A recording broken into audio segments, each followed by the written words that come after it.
single day, I'm gonna make something great. That's my way. Every single day, I'm gonna make. Hey guys, what's up? It's Tony, the soy sauce assassin. Matia Maya is actually already standing by. He had to take care of something, and so he'll be back. The chat room address is in the Facebook page. It's in our homepage. You name it. It's pretty much everywhere. Okay, so if you want to join the chat, that's how you join the chat. And we have Brendan Chapin on the side. We have James Wilcox on the side. James just got his coin, so so that's actually pretty good. At least he solved that problem. There we go. There's another one. Sherry! Hey, what's up? Good. Nothing much. So yeah, we just gotta get this started. Today we are smoking the Frontline Cigar Blue Line. Kind of weird. Like, right. Frontline Cigar Blue Line. Front Cigar Line Blue Line. I don't know. Frontline Cigar Blue Line. All right. Quick 30 joined us as usual. Great. Okay, so this is closer to a Maduro looking cigar, to be honest with you. It's quite dark. Let's talk about the decoration, the band on it then. I want to sneeze if I can. When I smell this, there's some little bit like something that tickles my nose and makes me want to sneeze. So, calm down. Woosah, Tony. Don't sneeze. Don't sneeze. Oh, oh God. That does make me want to sneeze. Okay, so let's talk about the band while on this. And let's get some music going, though. Can't do this without music. All right, so the decoration on this thing is like thin blue line on a skull in a shiny silver paper. I think they print it over silver. It's not like pressed on silver. Print it over silver because everything has like an underlining silver tone to it. So this is a little bit of silver here and there. You know, one thing I can recommend the owner of this thing to do is get a better quality image, man. It's kind of blurry.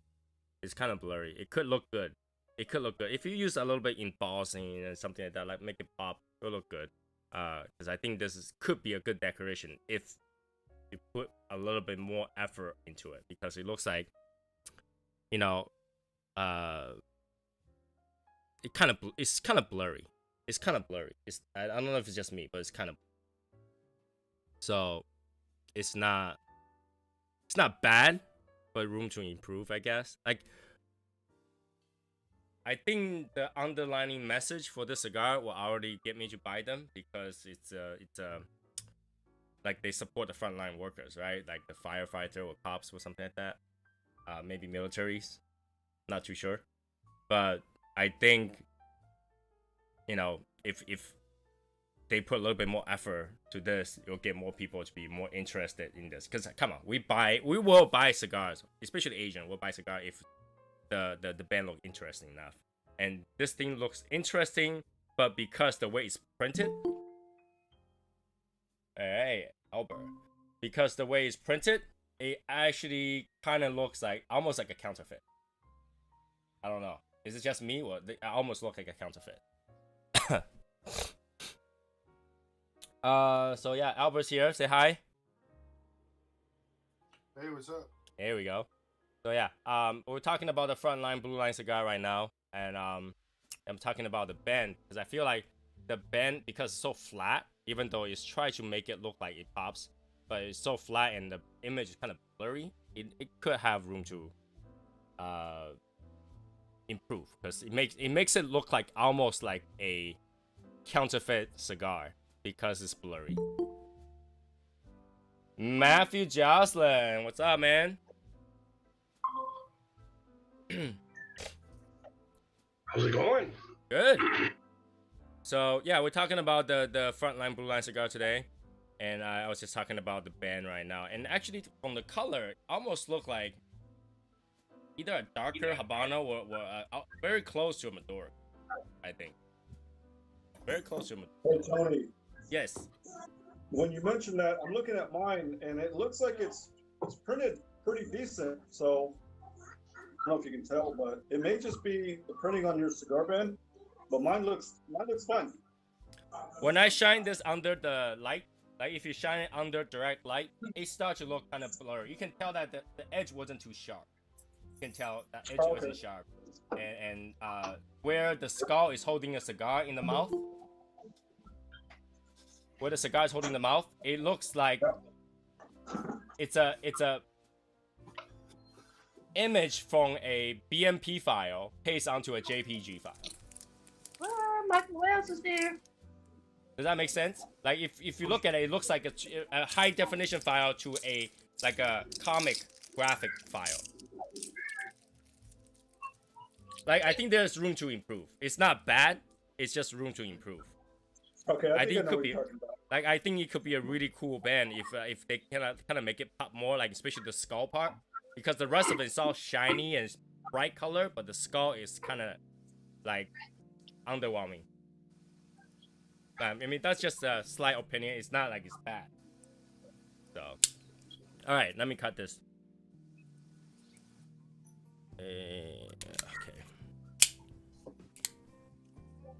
Now, just ahead of time disclosure today, I had some serious spicy Indian food for dinner. So if I run out of this place, you know why, okay?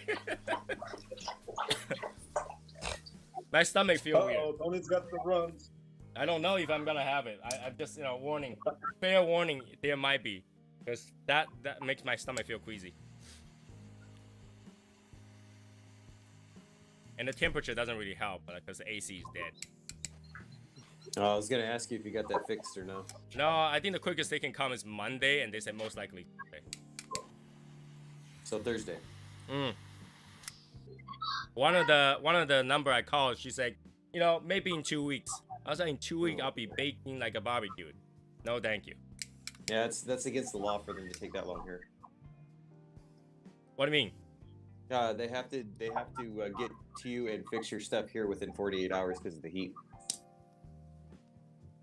But that doesn't make sense though. Like I'm running a business, but and you don't have contract with me. Why would I have to rush to you within 48 hours? It's just a legal thing here because of the heat and it's dangerous. So why if I don't have enough employees?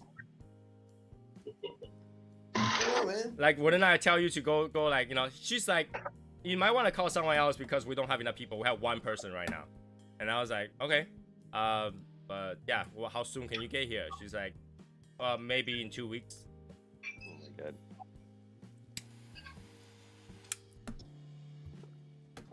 So yeah. Let me light up this cigar, and while I'm at it, what are you guys smoking? The EP Carrillo Inch Maduro.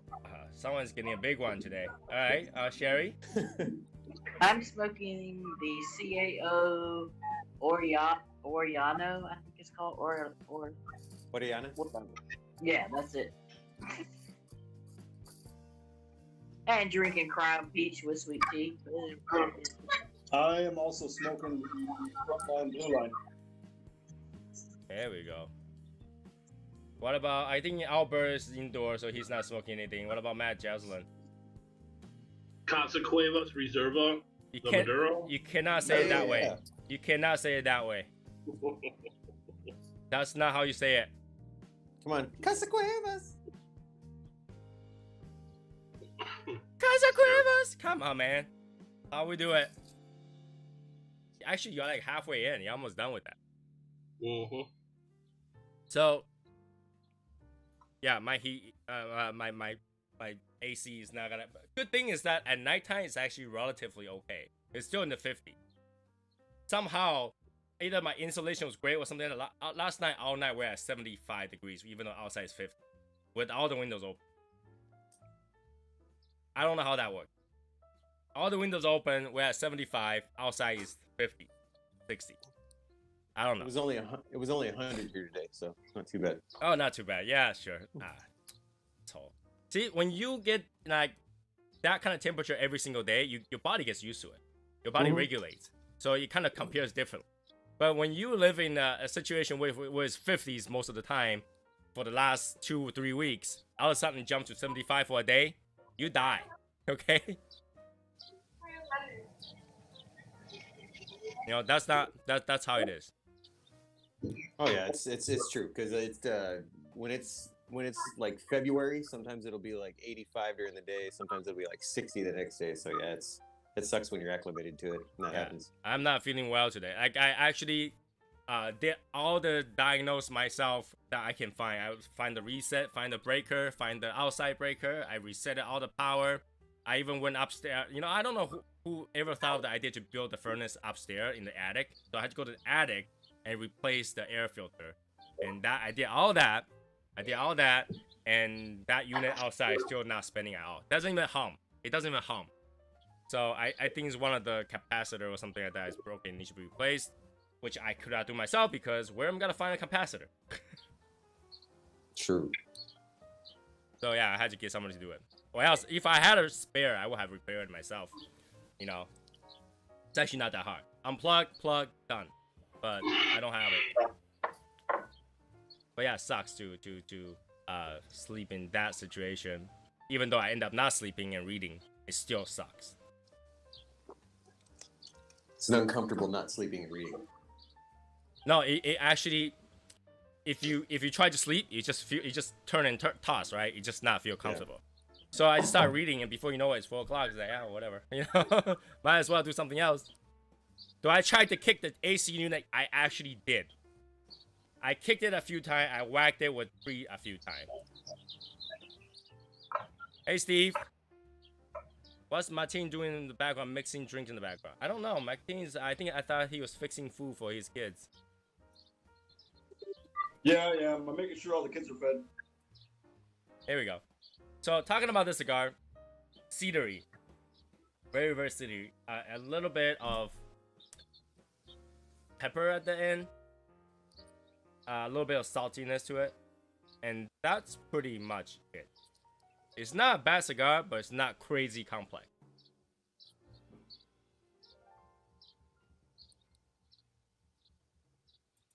And it has a little bit of bitterness to it too.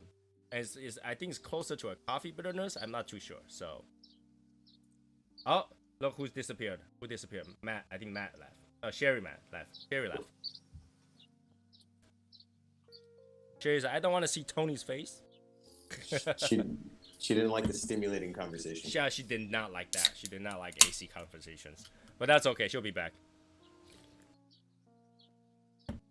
Just go outside, sleep in your birthday suit. You will stay nice and cool. No, you will not. In Massachusetts, if you stay outside, sleep in your birthday suit, you will die from the amount of mosquitoes that decide to chow on you. But you said it's in the 50s. How are there going to be mosquitoes? But there's mosquitoes everywhere. Jesus. I guarantee it. If you go to my backyard, just sit there at nighttime with no lights on. If with the lights on, you'll probably scare yourself and run away. But with no lights on, you will run already. It bites you to death. It's like survivors at night. Right? It's like naked and afraid at night. You will get feasted on by bug. Matt, what's up? Matt, what's going on? Oh, you're muted, Matt. You are muted. You are muted. Matt, you're muted. You're muted. It shows a mute icon. Hit the button. Hit the button. Right in front. Just click on your own screen. Click on your own screen and the thing pops up. And then just click on the microphone. There we go. Thank you. There we There go. you go. Thank you. Last night. What's up, everybody? Good. Last night when I went out and kicked the machine a few times, I already got bit by a mosquito probably 5 or 6 times. Over that few minutes of kicking. So yeah, you will get eaten to death by mosquitoes at this time. And it's really annoying because we did spray the area, the perimeter of those like things that kills the mosquitoes. But it doesn't really do anything because they fly, you know? There's this amount of fly dies, the next day there's more that comes in. You know, and smoking cigar for some reason should have deterred them, but no, it attracts them. it attracts them. Like, have you ever like smoke outside and there's like few flies that just want to go nearby you because you're smoking? Hello. Let me say hi. It does attract them. Smoking cigars definitely does. Right? I think it's the carbon dioxide that's attractive. You're breathing, right? You're breathing out gas. That's why. I was outside working today on the garden having a smoke, and there were flies, fruit flies, mosquitoes everywhere. Yeah, they're crazy. Please dude. watch the dog. Say what? What I just hear? Oh, I'm sorry, man. I They hear never greeted. I hear a dong or something like that. I don't know. Hey James. Fancy to see you, James. Not sleeping. James, by the way, you're muted. There we go. Come on. You're still muted. Click on yourself and then click.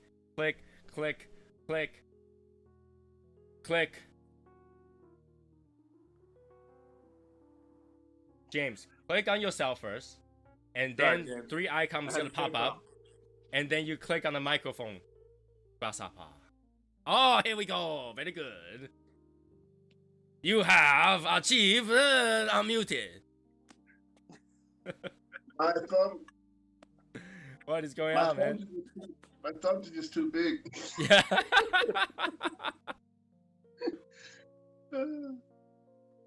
I was trying to click on myself, but it didn't work. Yeah. Yeah, anyways. So we're smoking the Frontline Blue Line cigar. Oh my god, it's Buffalo. Frontline Blue Line cigar today. And an initial impression on this is that the band has room to improve. I think the blend has room to be honest with you. It's not a bad blend. It's actually very it's tasty, but it's also not complex tasty. Like all you taste is pretty much a lot of cedar and some pepper. So like pretty much basic habanero kind of flavor. You think it'd be one that would like age well? You know, it's possible, but that really depends what's in there, right? It really depends what is the blend.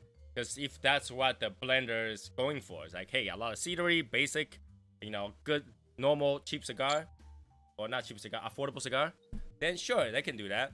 And even if you age it, I actually think that it will actually remove some of the flavor. It gets more elegant, with more downtone. It doesn't necessarily give you more flavor.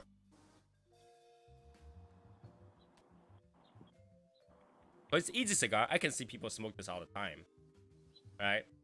I think my only complaint is that the band is kind of subpar. Your only complaint this time? I the band the band makes it. Here, I'm gonna zoom in on myself so you guys can see it. The band, it looks flat. It looks like somebody print this at home over a silver paper, right? So it's not. Manufacturers, man, they gotta realize that's your number one go-to. If the band's not pretty, you ain't buying it. You have to know, like, a lot of people who doesn't know about this cigars, if they see it in the store or whatever, they might think that it's like some kind of weird ass cigar, you know, like somebody just made it or a counterfeit cigar, right? If you go see it, if you go out there and you see a really poorly printed Cohiba, you'll be like, that thing is fake. I'm not buying it, right? Absolutely. Yeah. So like, you know, the sharpness of the image matters. And I think the sharpness of the image on this one needs a little bit of improvement. But it could be because cost, you know, you gotta cut costs. You have to, you know, they have to put portion towards whatever they're donating to. So that matters too. So I do understand it. But I much rather pay an extra 10 cents or 20 cents just so that this band looks better. You know, the band individually at large amount, it doesn't cost that to print. Well, the band's the only thing you got left over anyway, right? So what? When you smoked it, the band's the only thing you got left over. Exactly. It's the thing that it keeps on the table, it keeps on display, you save that. You don't save that knob that you finished, right? You save that band. You put it in display. A lot of people put it in display. A lot of people put it into for whatever use. So band's very important. So I really do hope that they will upgrade this band a little bit. I don't know. It just looks flat, like because the silver is so shiny, it makes everything else that's not sharp flat.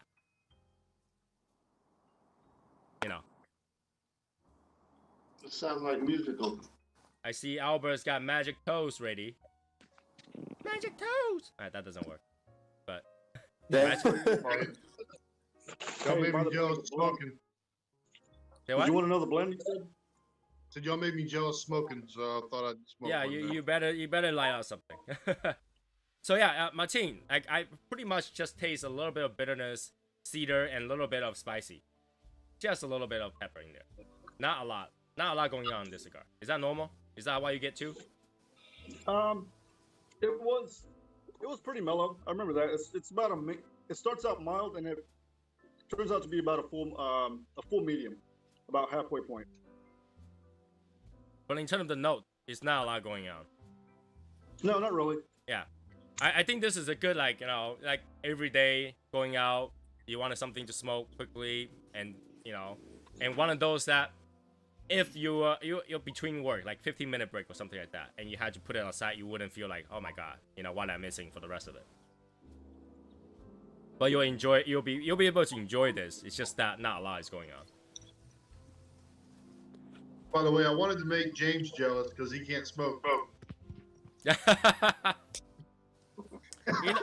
Maybe one day James will actually put a ventilator or not ventilator, air circulator or purifier in his room so he can actually smoke in there.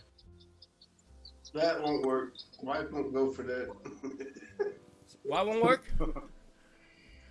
Wife won't go for it. Yeah, he's between the wife and the neighbors right now. I know, right? Time for a shed. Build yourself a shed. One of those instant shed. Yeah, that's what they call a hard space, right? That's definitely between a rock and a hard place. So why is Hashimoto doing on the chat side and not here? Huh? What's Hashimoto doing? He's probably throwing up. Too much screwball. He's out of here already. How much do the front lines run? I don't remember. I bought a 5-pack and it wasn't expensive. It's about $6 and some change. Yeah, $6 and some change. This wasn't expensive. The clown one was more expensive. The clown one was expensive. But the clown one is bigger too. It's like a Toro size, so.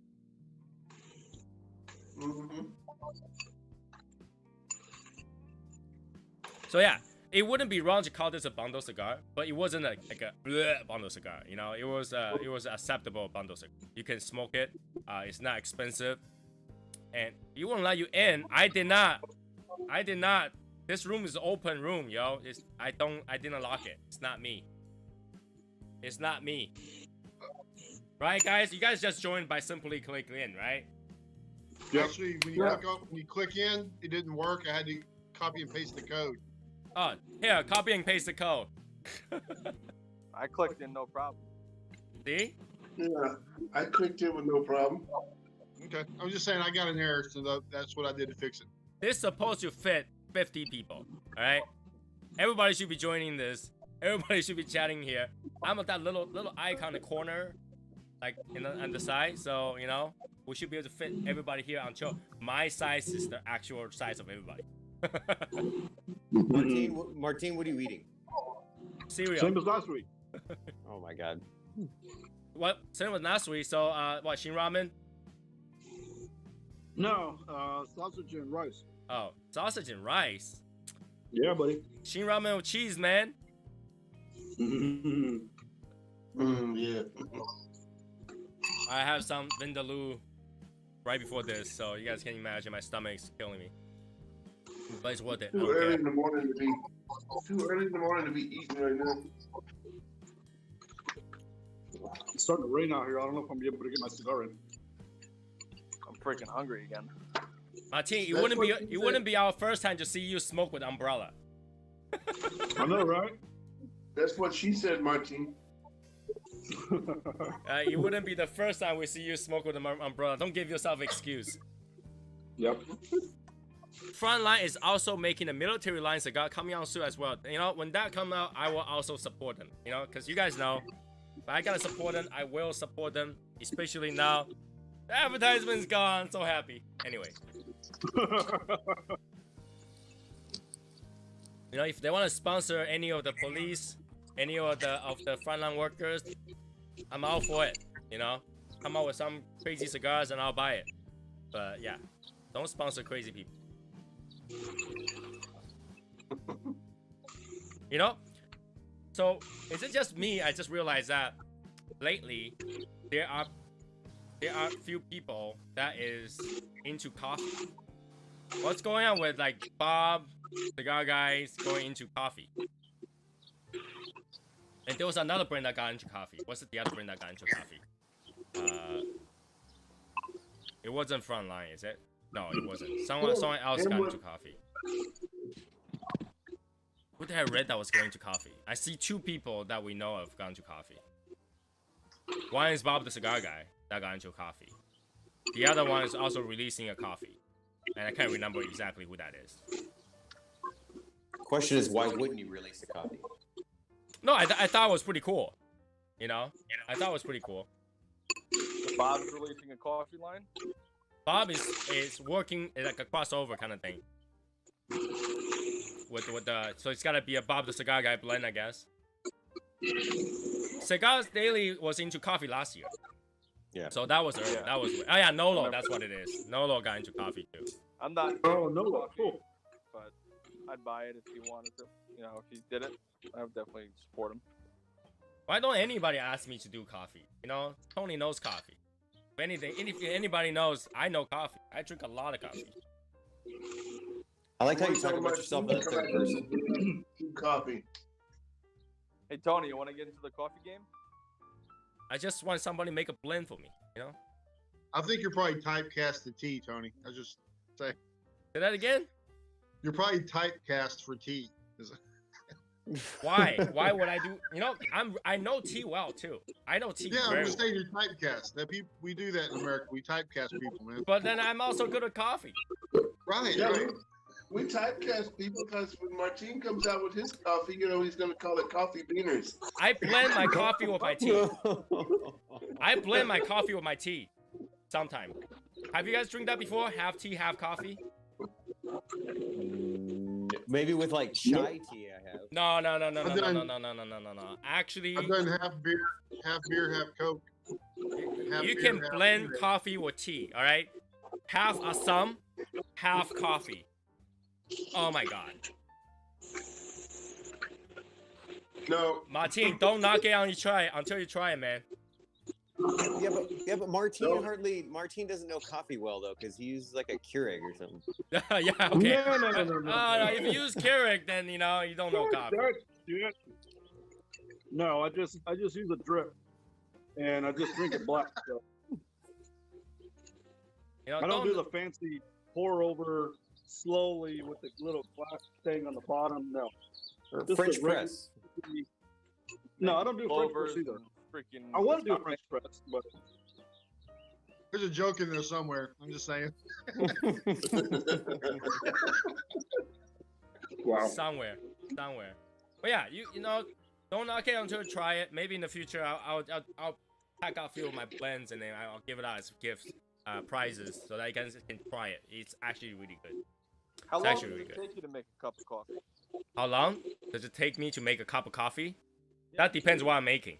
It could take 30 minutes. It could take 45 minutes. It could take 2 minutes. You know? True, like during the week I use my drip maker for work, and then on the weekends I use the French press. So that takes like what 15 minutes or so. All right, Mike. So, which is better, the drip or the French press? French press. The drip. Hands Why? down. Drip is actually better. The French press, you let it steep, and then you're applying like a somewhat even pressure to it, and it's got a lot crisper flavor. You can okay. actually double drip it. Yeah, but You you're can running what? it back through your maker. Huh? You're running it back through your coffee maker then. No, like if you're dripping it, you're dumping through a top dripper, so you can actually drip it to a cup, put it back to another cup, and drip it over again. I see what you're saying. Seems like a lot of work. Mm-hmm. Drip actually goes better because it goes wash through, because you're drinking coffee wash, so you want to wash it twice. That's what she I will said. say, I'm See, you can't really call this, you know, this, you're calling American style coffee. What I call it is call it Americano coffee. So they're two different things. I will say I'm addicted to this coffee that I just found called Death Wish. Death Wish is pretty good. You're not sleeping after that is- one. After you drink that one, you're not sleeping that one. That thing is damn good. I just want to smoke cigar here. What? I don't get it. The joke somewhere and the I just want to smoke cigar here totally flew by my head. Yeah, all the coffee talk. I was just saying, I'm just wanting to smoke. Hey, That's coffee cool. is one of the best pairing for any cigars. That's pretty what much I have any right cigar. now, man. I Right? got Yeah. for coffee. Coffee is actually really good pairings for some reason because you'll never think coffee with no wood tone will actually go good with cigars, right? You get whiskey and all that stuff, they have wood tones, so they kind of go good with cigars. But coffee, and here's the thing: a lot of people like to pair black coffee with cigar, not cream coffee. Coffee with cream should pair well with, like, you know, Connecticut cigars or maybe some Habano, but people like black coffee with it. I want to drink it black. Just like What's- he likes his men. What's stronger? That took a 2 seconds to catch. Anyways, quick ask: what's stronger, Death Wish or Black Rifle coffee? Death Wish is stronger, in my opinion.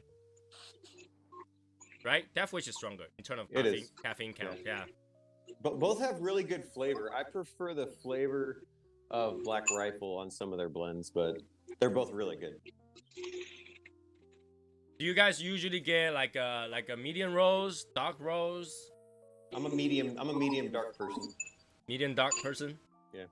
So you're like in between because medium is good coffee, dark is horrible coffee.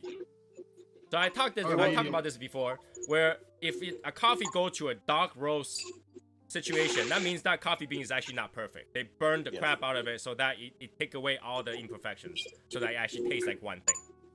I'm a medium. Well, and also for me, it depends on the bean too. So like a Mount Elgon, like a Ugandan coffee, I like medium dark. Some of the other Arabicas, depending on where they're from, I like medium. So it just kind of depends. You guys get like fair trade coffees or just like brand coffees? Fair trade. I think fair trade tastes better. That doesn't matter if they're organic or not, because that you're not gonna taste the difference really. But fair trade does taste slightly better. All right, so y'all gotta recommend some coffees to me because I really like Death Wish. So what's comparable to that, or where else should I go from there? Well, that depends. Do you like the Death Wish because how strong it is, or do you like Death Wish because the flavor? Both. Then you can get those capsules with the caffeine and then add it to a medium roast coffee that you like. Because they think sell he those likes the name. Death Wish capsules. And there's something like a bumblebee or something, yellow jacket or something like that capsule. It's just caffeine, nothing but caffeine. Like open it up, you dump it in, it makes your coffee super strong. No, I mean there's I one dropped that it I in saw my water? Do what? Drop- Imagine say, Yellow jacket in my water. yeah, you can add it to anything. It's just caffeine.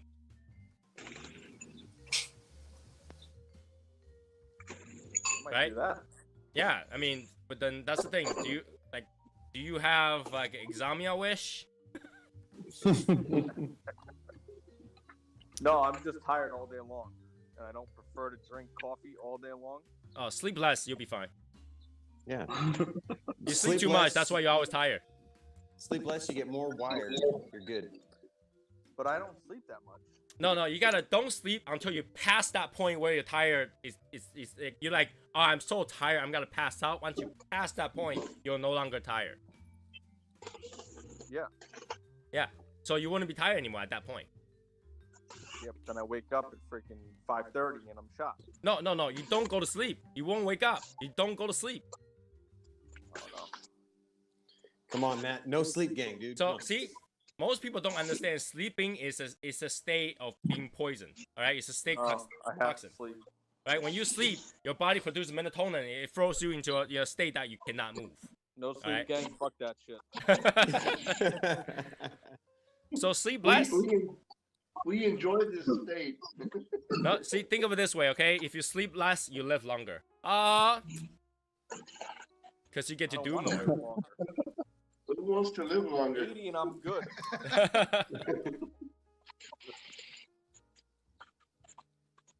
So, Chapin said he's been on a Trader Joe kick lately. What does that mean, Trader Joe cake? Like, Trader Joe coffee. Coffee. right, but Trader Joe doesn't really just sell coffee. They retail coffee. So like a branded coffee, like a Trader Joe brand coffee. Yeah. Who did they go under? Like, who did they retail from? No idea. Because they don't have a factory that makes coffee, so it has to be getting from somewhere. I can't even get anything Trader Joe. Have I showed you guys a picture of how long the Trader Joe line is? It's ridiculously long. Like, if you want to go to Trader Joe at any given time right now, your waiting time is like an hour or 2 hours just to get into Trader Joe. It's not worth it. Yeah, it's not worth it. You know, this blue line cigar actually doesn't burn that long. It's like, I'm already like halfway through. Doesn't burn that long. So you can smoke it before you get into Trader Joe's. I can smoke it before I can what? Before you get into Trader Joe's. I am. Yeah, you can finish 2 of these before you get into Trader Joe's. Yeah. No, Hashimoto, you need to try again. Hashimoto needs to try this again. If you don't get in, it's not my fault. Everybody got in. Sherry got in and out and in again. Not Tony's fault. Get in, Hashimoto. What's this Tony's fault? Well, what do My you mom called me. My mom had the nerve to call me in the middle of a live. How dare you? I know, That- right? Matt, this is the Carrillo inch Maduro. The inch. The inch. Maduro. Yeah. No, That's a good cigar. Mm-hmm.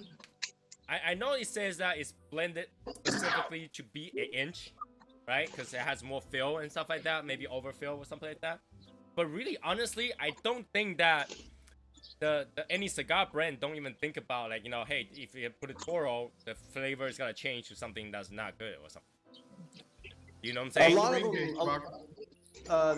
This one's the Robusto size, so it's a 62.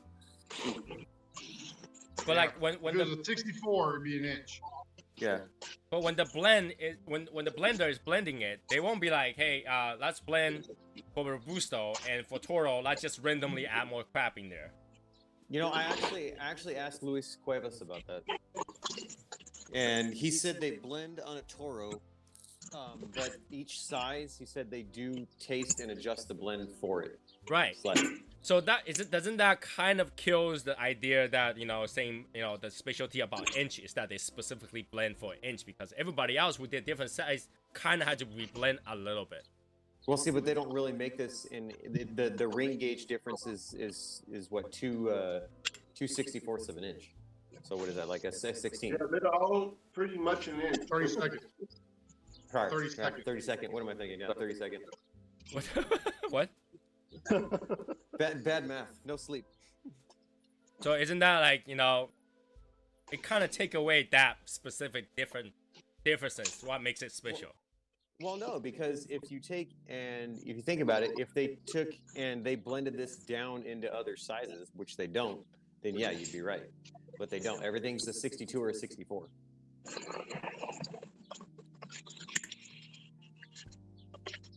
I still don't Doesn't get bother that. me, don't even. I still don't get that difference. because when they do a different size, somebody still has to blend it. You know, somebody still has to say, "Hey, we'll take a little bit out of this, take a little bit out of that, to make it taste right." Not between a 62 and a 64. There's not enough difference to make an adjustment. Yeah, the 62 is like is shorter, so it's a Robusto. It's like a 5-inch, and your 6 and a quarter, 6 and an eighth, or whatever it is the 64. You know, it's almost like saying that the person who did the woody did not even bother to blend for the woody. They just throw everything in there because they didn't blend it specifically for a woody. I don't know. That's so big. I don't know how you taste it, anyways. Yeah, you know what I'm saying though? Like a blender had to say, we need to put this much in here.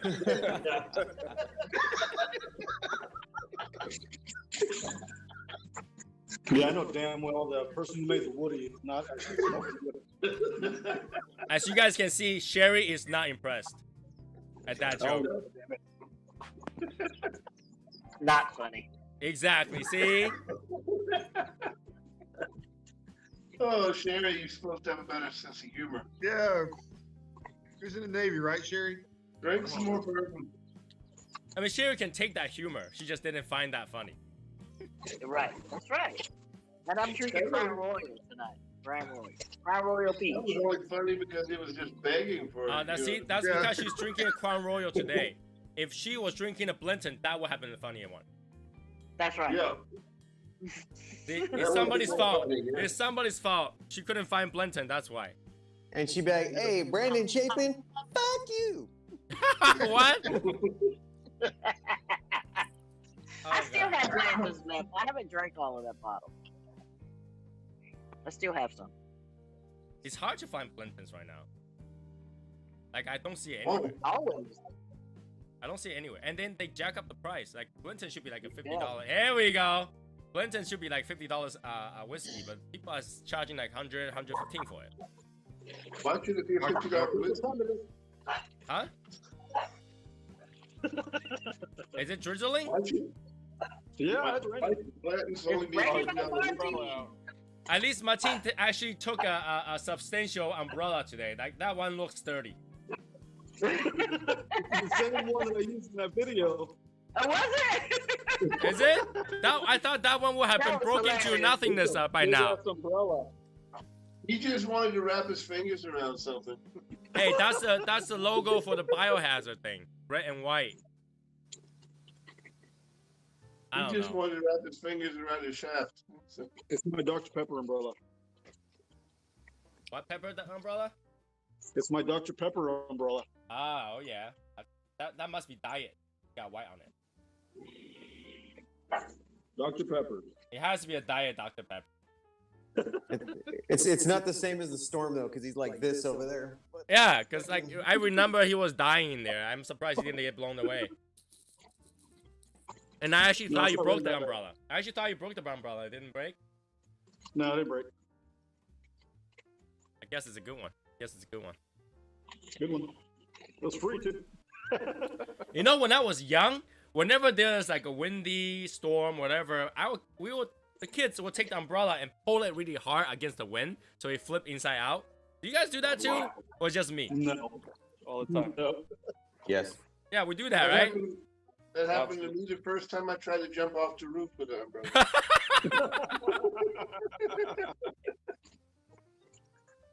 I don't know how many umbrella I broke like that. It's just fun. I don't know. Come on, don't tell me you guys you never tried to jump off your roof with an umbrella to see if it I have work. never done that. You know, Asians don't have to be that good at math to calculate that there's not enough resistance to go against gravity. You know how Yo, they short didn't I have- am?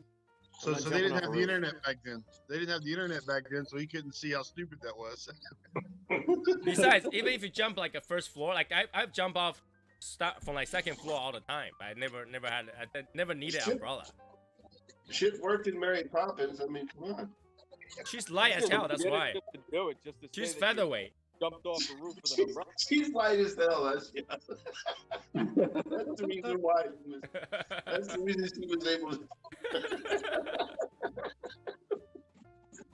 Oh, it wasn't Mary Poppins, man. It was Sally Field in The Flying Nun, right? That's what it really was. Yeah, of course, yeah. Cheats don't work either.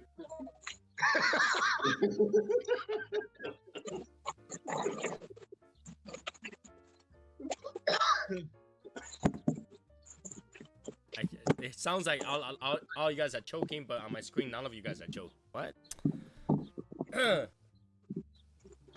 So yeah, James, how was that? The cigar challenge. You only posted a picture. I don't know if you finished. I posted lots of pictures of it. But that doesn't tell me that you smoked it. Yeah, but did you throw up? Yeah. Nope, I didn't throw up either. How do we know that? Oh. 4-hour freaking live video.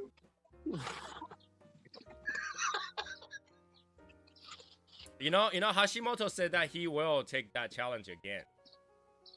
Wow. Not that I recommend it, but he said he would.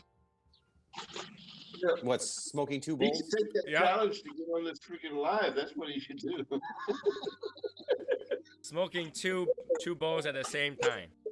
Instead of complaining that that's not working for him, he should take the challenge and learn how to get on this live. Sherry already done hers, right? Sherry already done hers 2 cigar challenge. Yeah. Yeah, I did. And I did not smoke 2 egg rolls. Oh, oh, She didn't bitch out like some people. oh. Hello. Chippin'. Oh, my throat. Gurgit? Somebody say Gurgit? You know, I think Chapin should read it. Just so that, you know, gotta earn your rights to say you did it. You know, you can't chicken out with 2 egg rolls, you know? Yeah, 2 little ass fucking cigars. I smoked 2 at one time. You know, Yeah. you need to have something at least like a medium strength, at least. You know, that's almost saying like, you know, Brendan, you smoke worse than a girl. Because even Sherry did stronger cigars than you did. There gotta be 2 different cigars, you know, 2 different strengths. 2 different flavors. Well, it doesn't have to be 2 different cigars. I mean, you can be safe and do 2 the same cigars. I mean, if you want to go, I mean, let's be honest, 2 bowls are not easy too. You know, 2 bowls, the strength are not easy. Not everybody can do it without 2. Yeah, but right? if you're gonna smoke 2 cigars, you might as well go get a 70 ring gauge and go for it. That's different though. That's different because the amount of nicotine you take per puff will be slightly different. Yeah, but only slightly. Yeah, only slightly, but then that slightly will catch you off guard. Because when you're smoking a single cigar, first you try to get puff out of 2 cigars, are very different.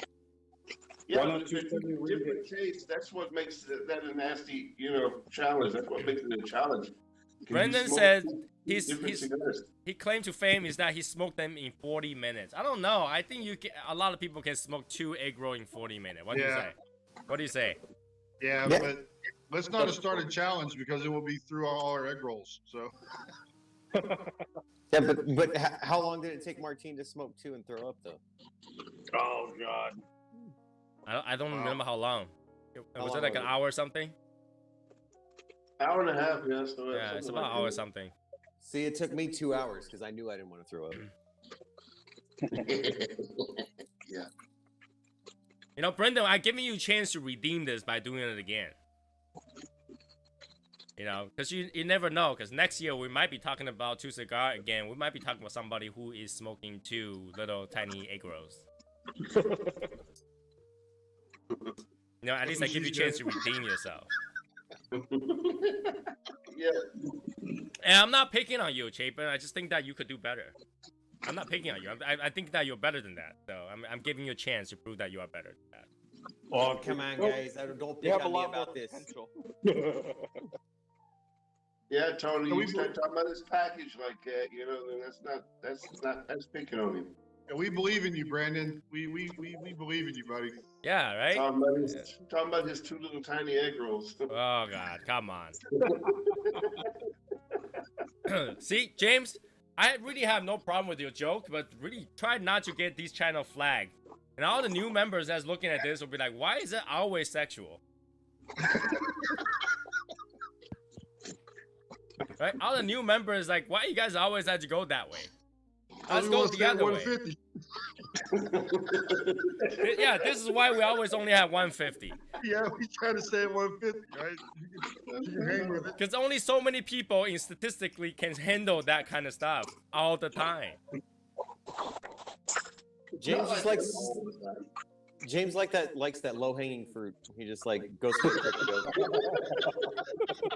Yeah, those little egg roll packages. Yeah. Oh my god. You know, James, here's your chance to make that good joke, right? Because then we talk about somebody should smoke 2 eggs.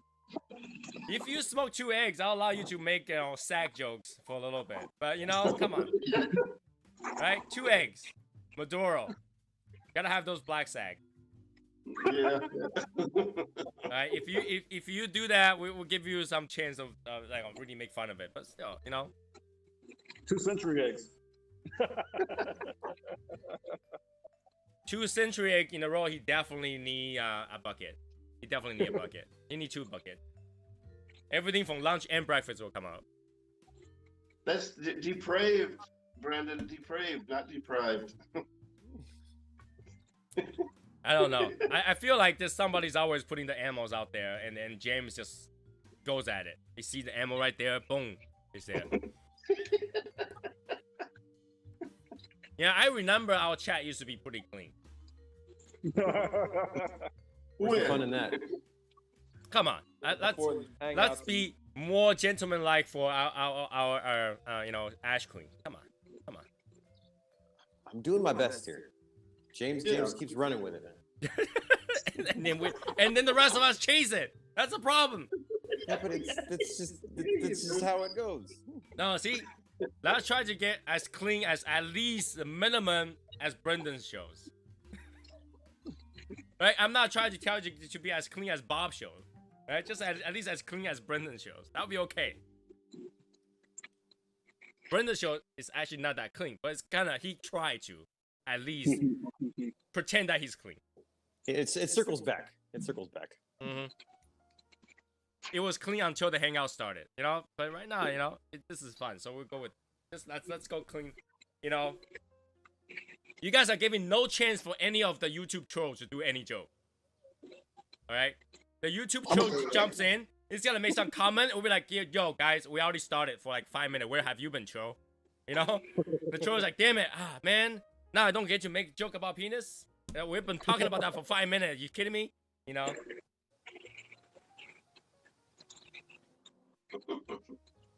Surprisingly, Brendan Chapin is kind of quiet lately. Have you guys seen me post in the top 10? Yep. Wait a minute, he's quiet. He's got the last 7 comments on the channel. What do you mean he's quiet? Well, that's because we don't have a lot of people viewing. We have 7 people, and then of that 7, one of them is Albert. Right? And one of them, I'm viewing. And one of them is James. So one of them is Albert. Obviously, that means only 5 people, and one of them is Hashimoto, still crying and trying to get into the chat. So. He's not really trying very hard. It's kind of like when he got out to puke and didn't get He needs better internet. All right, time for a new router. Hashimoto, you just go to the homepage and click that link, and then boom, you're here. But a lot of members still don't know the homepage, so I guess we have to reintroduce the homepage to our new members too. Hashimoto does. But it almost seemed like he doesn't. I can't get on, guys. He posts there all the time. He does. Mm-hmm. He posts. What are you, new, Hashimoto? Come on.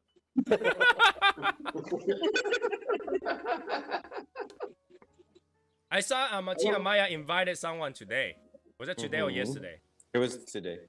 Was that somebody on your show, Martin? No, that was Steve from Frontline. Oh, for Frontline. Okay. Yeah. See, that's a big problem because I talk shit about people all the time. You invite all those famous people into the page. We've got too many famous people here.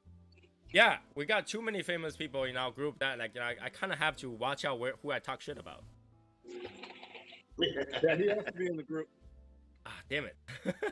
I should have double checked before I accept it. Oh, now he's gotta hear me talk shit about his fans. But that's okay. Hey, Brandon well said.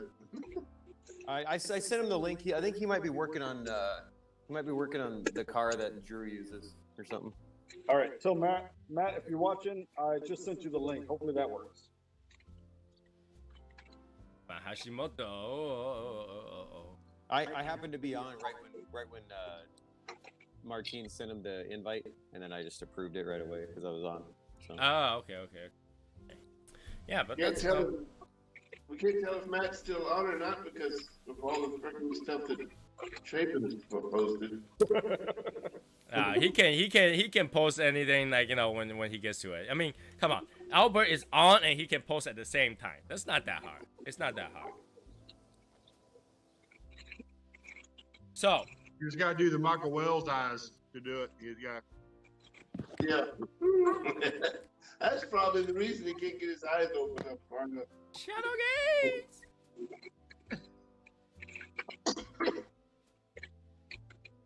Yeah, I'm Hey, trying to Albert, smoke. is it raining over there? Raining who? No, I said, hey, Albert, is it raining over there? Oh, is it raining over there? No, it's not. It's pretty calm. My front line started to burn wonky too. It's only even raining windy. where you're at, Martine. Only raining where you're at. Oh, yeah. Only raining on you. People like to see Martin with the umbrella, so that shows his dedication. No excuse. No, Martine's popping, so. Right? No excuse. Hashtag no excuse. You gotta Looks smoke like he's at something. a You gotta golf smoke tournament. something. Does look like he's at a golf tournament.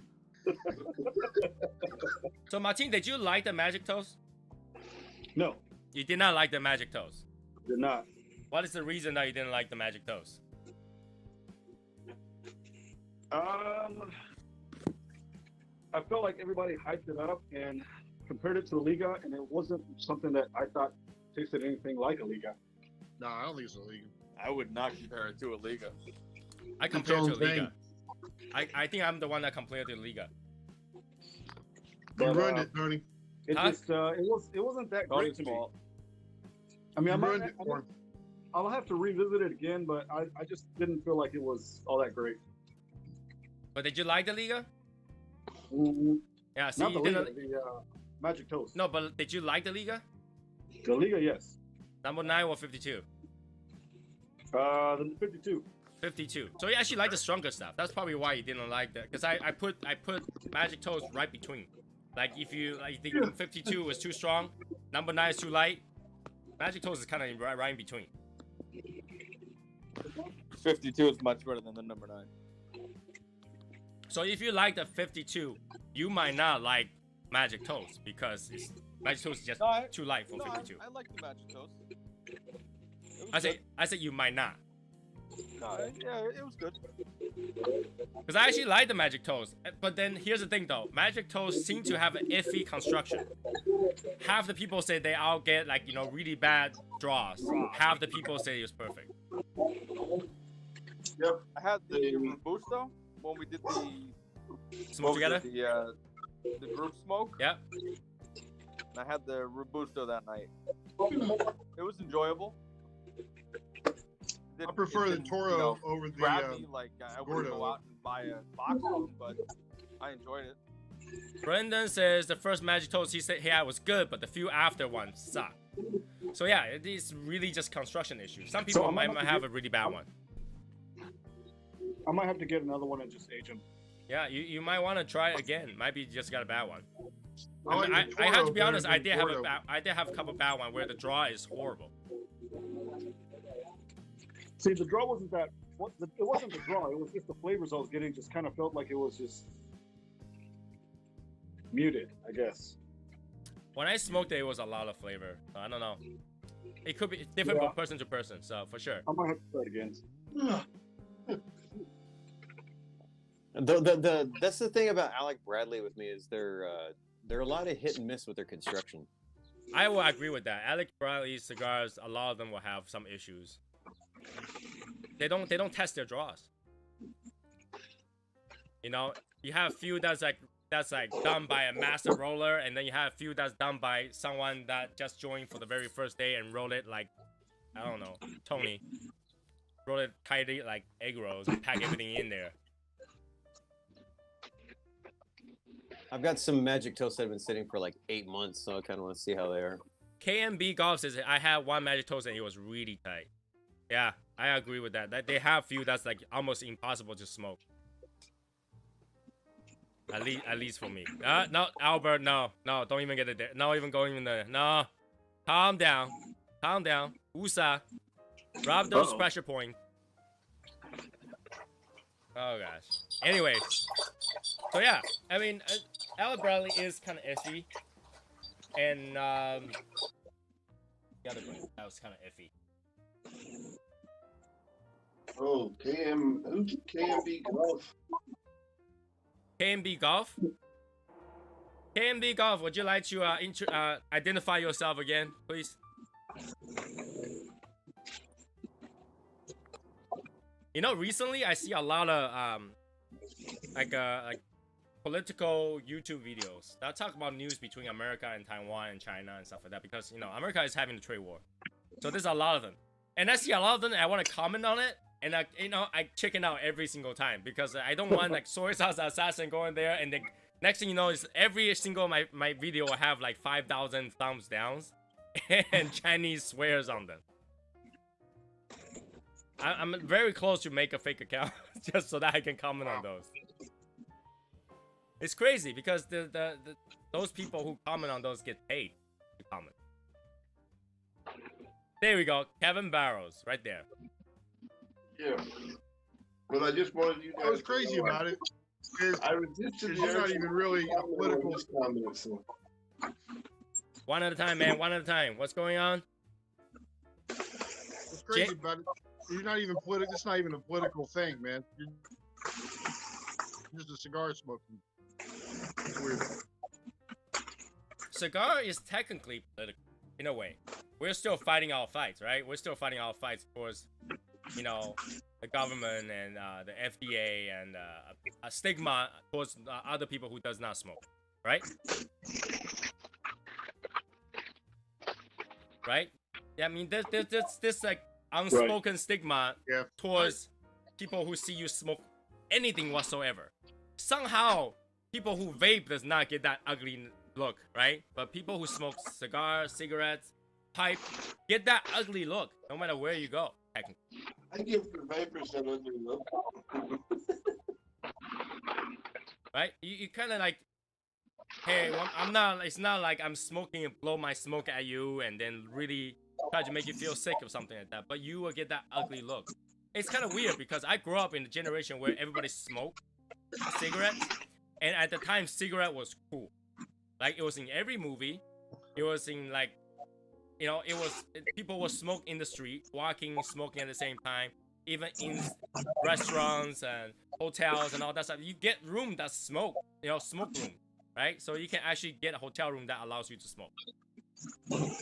And nowadays, even though if you don't bother anybody, if somebody here so far as hear you say you smoke cigars, they give you that ugly look.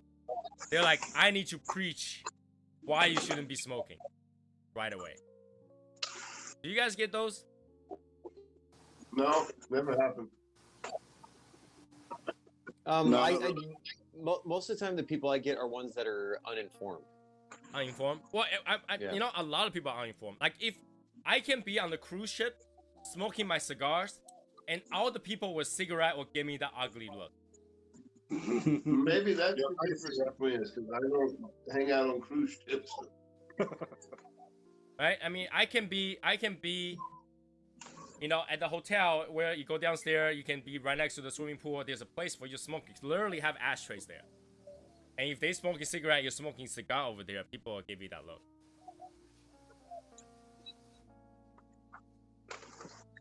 Like, why does... I'm talking about smoking cigars with my teachers. Like do you ever get like some resistance, like where they tell you shouldn't be? What do y'all do? I'm like, I smoke. Say that again, Albert. You kind of cut off. Sorry, man. But I tell my teachers, co-workers that I smoke cigars, and I don't get like dirty looks, but I don't think they know what to do with it.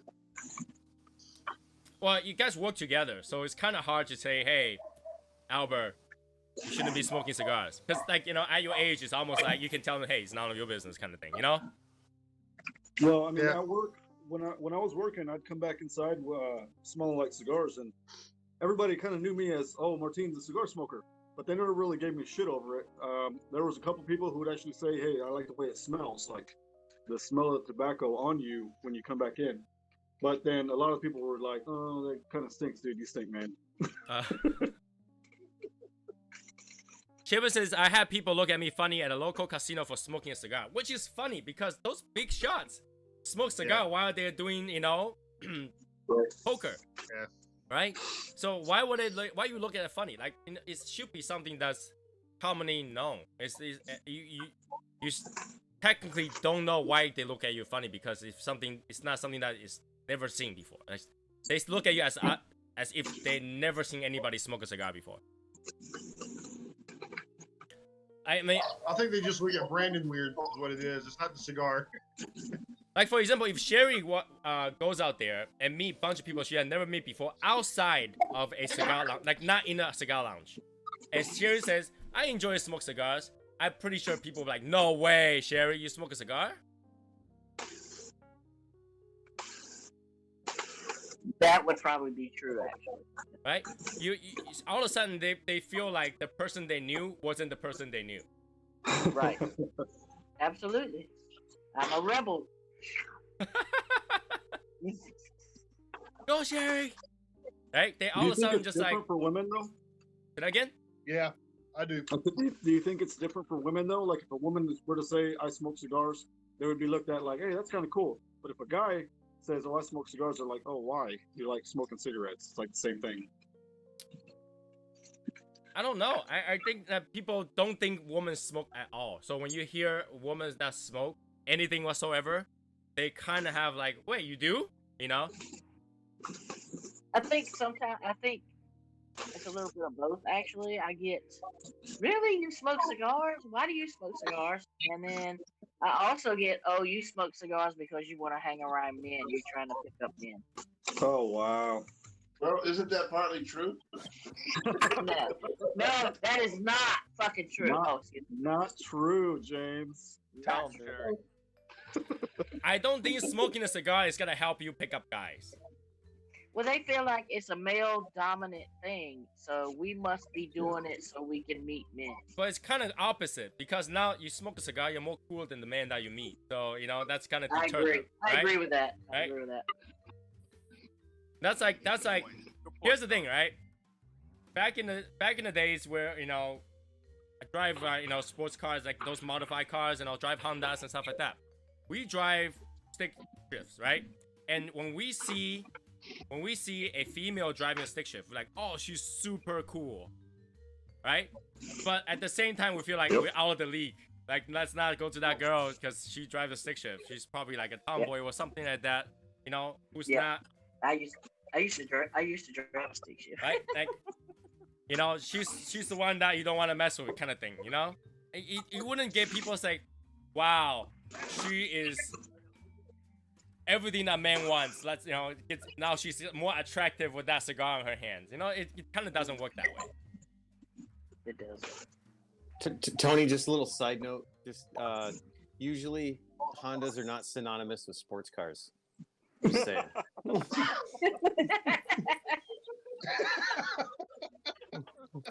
True, it would be considered as sporty cars. Sporty car. Or muscle cars. Honda Muscle does cars. go to race. You know, if it's racing, it's a sports car. Muscle cars, right? You know, there's difference between muscle car, sports car, and there's a definition for sports car: over 300 horsepower and rear-wheel drive. That makes a sports car. So a pumped up Honda del Sol. That's about it. No, it's 2000. Yeah, it's literally, it's almost exactly the same thing with a different body. Not true. Not true. Come on, that just shows you how much you know about Japanese cars. I know a lot about Hondas and crap. I don't like them, but yeah. Well, see, you can don't like them. Doesn't mean you can say that's not a sports car, because surprisingly it does win races. Oh, I know. My cousin's boyfriend has an RSX that's pumped up. The thing's got 645 horsepower to the front wheels, and I give him a lot of credit. I just don't like it. See, that's the thing. RSX, RS Type S, right? RSX Type R. If you don't go there, you're not sporty. You're just a car, right? Because Yeah, it he's got has a like Type- what 200 horsepower to start with. It's not a sports car. He's got a Type R also, but yeah, that's just not my thing. But yeah, no, I give them a lot of credit because they do put a lot of work into them because they're always working on them because they're always broken because they're not designed to do that. So Hey, but then that's the thing. Hey. That's not the point. Because my German car breaks all the time. yeah, I know they do. Fighting words. Right? Come on, Martin. You, BMW. Martin takes those as fighting words. Martin will never buy a BMW over his dead body because how much it breaks. And BMW M3 is a sports car. M5 is a sports car. They're a sports car. Sure, I'm just saying within reason. Hondas are generally not synonymous with that. So what is? Usually when people say sports car, yeah, you're thinking like a BMW M3. Even when you go American stuff, Camaros, like Corvettes, freaking Mustangs, all that kind of crap. That's what people think about when they think sports cars. Here's the thing, Porsches, like whatever. if you can find it in the game Forza, all those cars should be sports cars because they are sporting in the sports, right?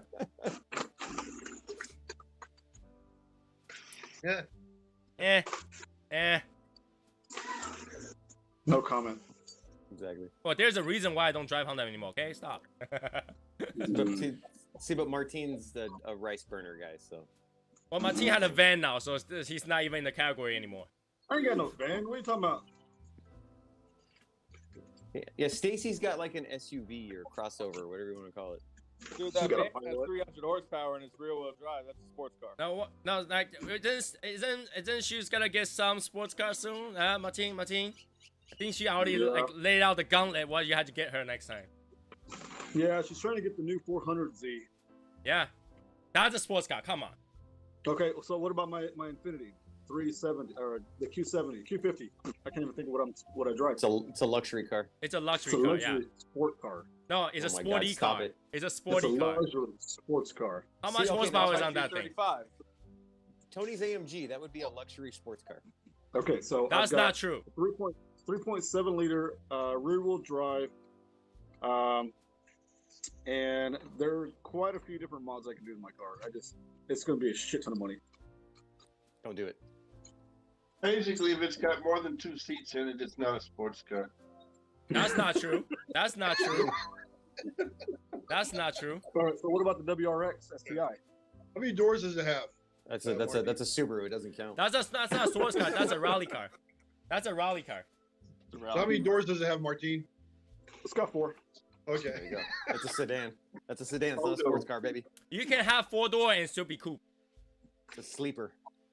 Coupe is actually describing the slope at the back. So My you can, car is you can have sleeper. 4 doors. Coupe. I can take 350s all day. I mean, I so love can the I. Infinity. The Infinity is a great car. What the hell is a coupe? Coupe Exactly. is the slope at the back. It's not a coupe. It's a coupe. It's a coupe. I thought that's what you put on your head. It's a coupe. It's like a Mario. Yeah, Well, it's a yeah. coupe. Coupe. All right, the Coupe, front okay. is not called the hood. It's called the bonnet. Okay. We're not in freaking Britain here, dude. All right. Not only is it called a bonnet. Okay. The body is made of aluminum, not aluminum. Tin can. Okay. Let's get the term correct here. Oh, aluminum, yeah. Hey, it's not Z400. It's Z400. Get that Exactly. right now. Turn into a bunch of Canadians and like Brits. It's a Z400. But you know, that's how the rest of the world pronounce Z. You know, it's Z. So Yeah. even though they Dragon don't, Ball Z, yeah. even though they don't call it zebra, they call it zebra. I don't know. It's a zebra. Zebra.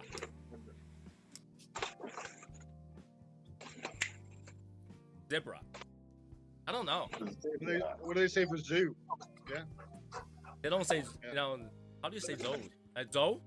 It wouldn't work. I don't know. English is a weird thing, okay? American English is screwed up.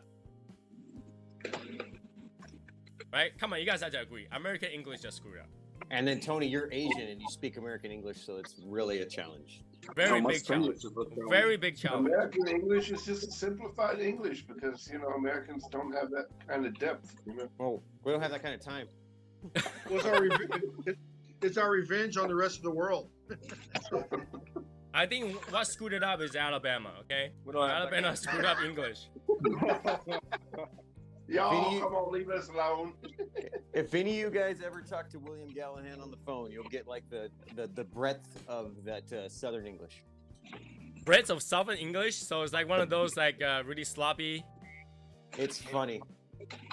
Just the stuff he says. Like I was on the phone with him the other day, and he's talking about, man, he's all, tell you what, he's all, man, they was fitting to tote an ass whooping. I was all, they were what? Say that one more time. Don't ass whooping. Yeah. So Brandon and I were like ripping on him when we were on the phone because we were on a three-way call, and I was like, dude, what the hell are you talking about over here? Search a sport in event. Here's the thing, Brendan It is Southern Chapin, like okay? For guys, usually the few thing that happens as you get older is you lose your hair and you buy a sports car. That's normal. Okay? You lose your hair. You gotta lose your hair and you gotta buy a sports car. Alright? That's why you don't buy a Honda. well, because I haven't lose enough hair. I had to be like half bald to drive a Corvette, okay? 90% of Corvette drivers are bald. So what you're saying is you buy a toupee and a coupe. No, I have 4-door. That's the thing. I have a 4-door sedan. So Tony, are you saying I'm more mature man than you are because I don't have any hair? No, you're just American. He's just telling you it's time for you to go get a sports car. How'd you get a I already sports got car? all of them. Sports cars. He's got Wow. 6 of them out there in the driveway. All right, so That's the right. blue line is done. The blue line is done. I can say it's an okay cigar. Am I impressed? Not really. It's not supposed to be anyway, I think. So now what should I smoke next? Okay, what would you put in the same category as that front line? What would I put in the same category as the front line? Tough one. Let me see.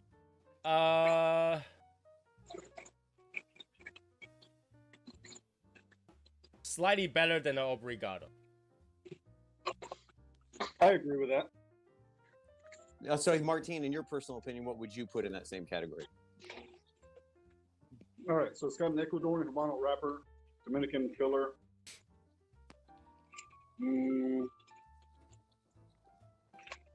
Probably one of the La Auroras. Okay. It's got that Dominican twang, but it's slightly less aged. It's definitely it's it's definitely in it's the got, bundle like- cigar category, but it's not So I bad for the feel price. like the Auroras, you can tell it's aged tobacco. I feel like if this one was just set in the humidor for about a year, it'd be a pretty damn good cigar. so because the flavors would mellow out more, it doesn't have like it wouldn't have as much sharpness. Right. It's very sharp. Here in the final third and about the midway point, you get more flavor, but they're very sharp. What I will do, we'll revisit it. I'll let it sit in the humidor for the year. I will revisit it. But right now, here's the thing though. The value that you get from aging a cigar this category, the return is not that high. So, That's you know- well, not necessarily. There's a lot of them that like I'm sure you've had on your own where you let them set for a year and you're like, wow, this is way better than I remember it, and it was still in that $6-7. but here's the thing. You just said it. That's way better than I remember it. It might not be actually way better. It Well, was you're just only better. going off your own opinion. Huh?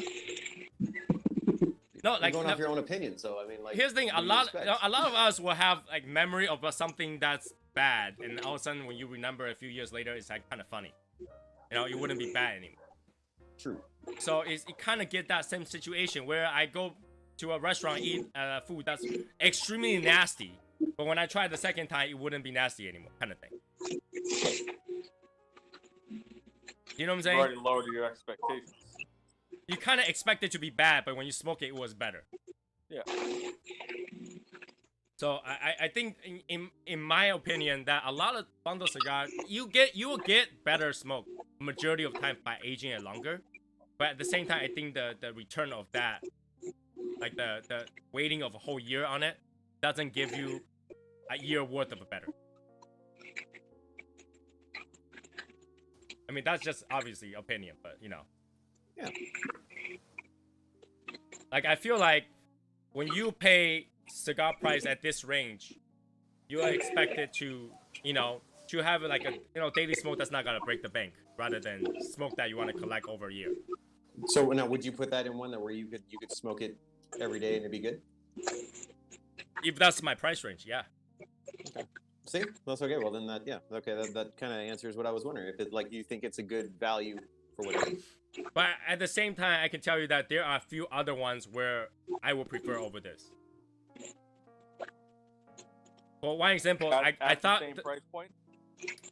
like the Scorpion that I smoked last time, the Fumas, it was pretty good, and I actually prefer that over this. But then it could be because the blend or the flavor that comes with it. It was pretty good. So it's in that. Okay, so like the Cuevas Habano is like in a similar price range. Right? Cuevas Habano, yeah. When you have discount, yeah, it is pretty much the same.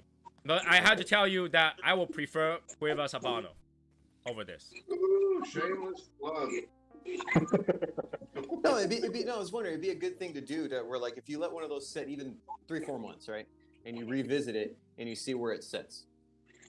Right, because like Cuevas Habano has that complexity and that flavor. You get the flavor right away too.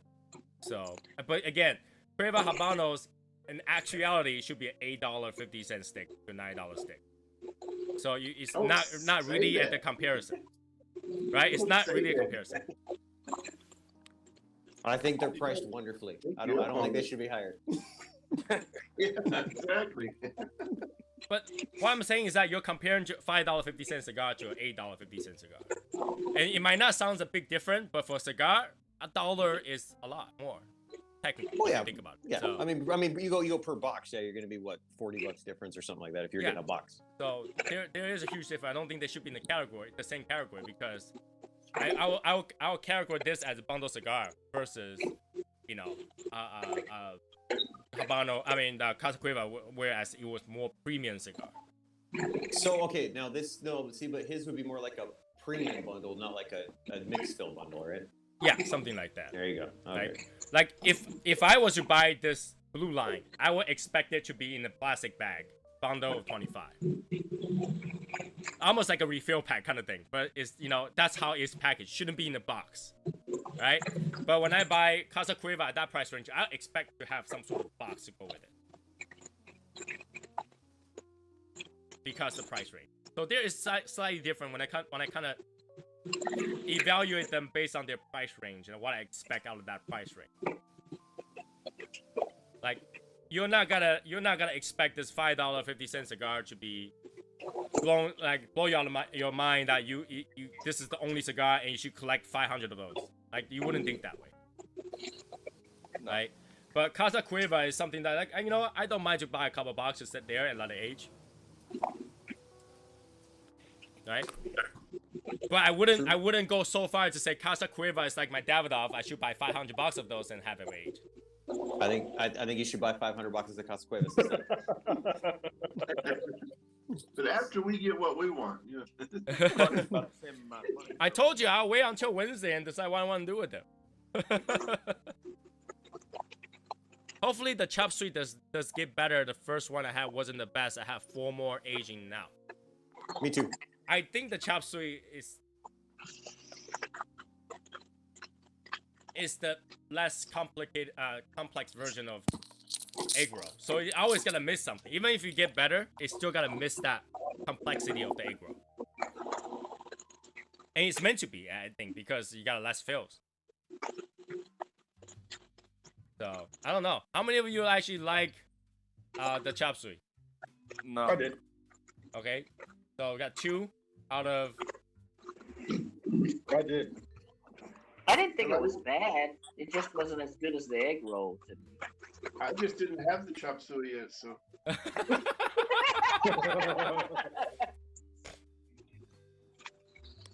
Didn't have any flavor to me. Just tastes like tobacco. It tastes spicy. True. I think a lot of that's the wrapper. I think the wrapper's got a bit of spice to it. But like I think On the initial light, it was a little spicy, but then it just tasted like straight tobacco. Just it wasn't complex. It's lacking something. It's lacking something to kind of taper off that spice because you know Yeah. if you retrohale that thing, it's just spicy. That's all you get. Spicy. I mean, but that's what like most Lanceros are like they're a single like forward profile. There's not really That's a lot exactly of why I transition. don't smoke the Lancero. That's actually exactly why I don't smoke Lancero. There's no complexity. You have to like the wrapper a lot to do that. And I don't think there's one wrapper where I go, you know what, all I want to smoke is that wrapper and nothing else. You want to smoke with rappers, huh? All right. Rapper. Call some people. Yo, yeah! Gotta make it rhyme! Ice T, Snoop Dogg. Yeah, G Unit! Where am I going with this thing? Where am I going? Mommy! Where am I going? Michael's fault. Michael's Yep. fault. Michael's Always. fault. Find something else to smoke. That's what I'm thinking about while I'm getting down to the nub on this. Down to the nub, 3 p.m. Ah, shameless plugs. Pacific Shameless time tomorrow. plugs. Shameless plugs. With Shame. Patrick, with Patrick Legreed, Brandon Wells, and Tim Long. Oh my god. Oh my god. Shame. Okay. What am I gonna smoke? Damn it. Oh. Maybe I can smoke some Casacuevas. Habana. Habano.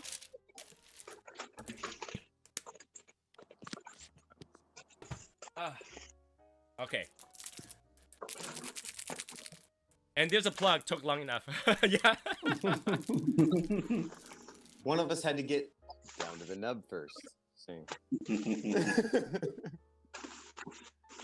Hey, 3 p.m. Pacific respect time, the 6 show. Eastern. Respect the show. Okay, respect the show.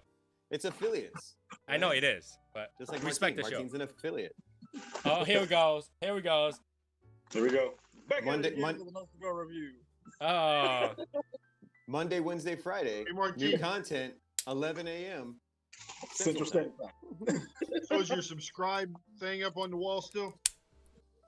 It is. Martin? Oh, it's hard to see, but you can still see it right here. yeah. Get- Make sure to get that subscribe, shout out. click the bells, so you can Yep. get the newest content all the time. Hit that, smash that like button, ring that bell so you know every time I upload a new video. Catch you on the next one. Yeah, yeah. You guys are lucky that I Got really it. don't care about this channel. Hey, I should have you guys send me a couple of the little sayings that I say, and I'll put them into the video at the end. Hell yeah.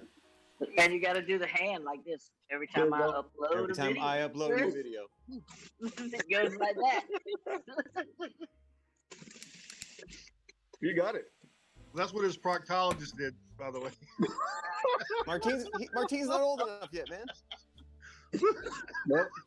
Still got about another 15 years. That was hilarious. I'm sorry. You know what's hilarious to me is that you know Martin tried to play the announcer for the Big Poppy. Oh, you like that? Yeah, Yeah. And about to enter the 500 club.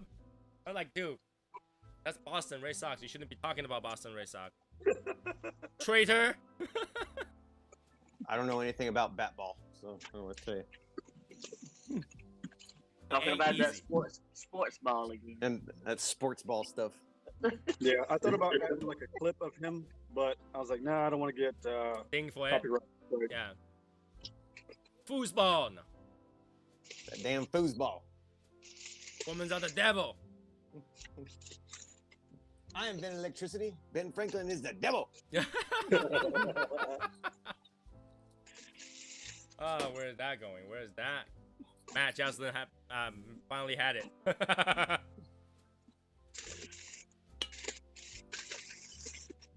I'm not gonna lie. I mean, whenever I smoke some regular cigars at that price range, $5, $6 range, if I smoke a Casa Cueva afterward, the Casa Cueva actually showcases itself better.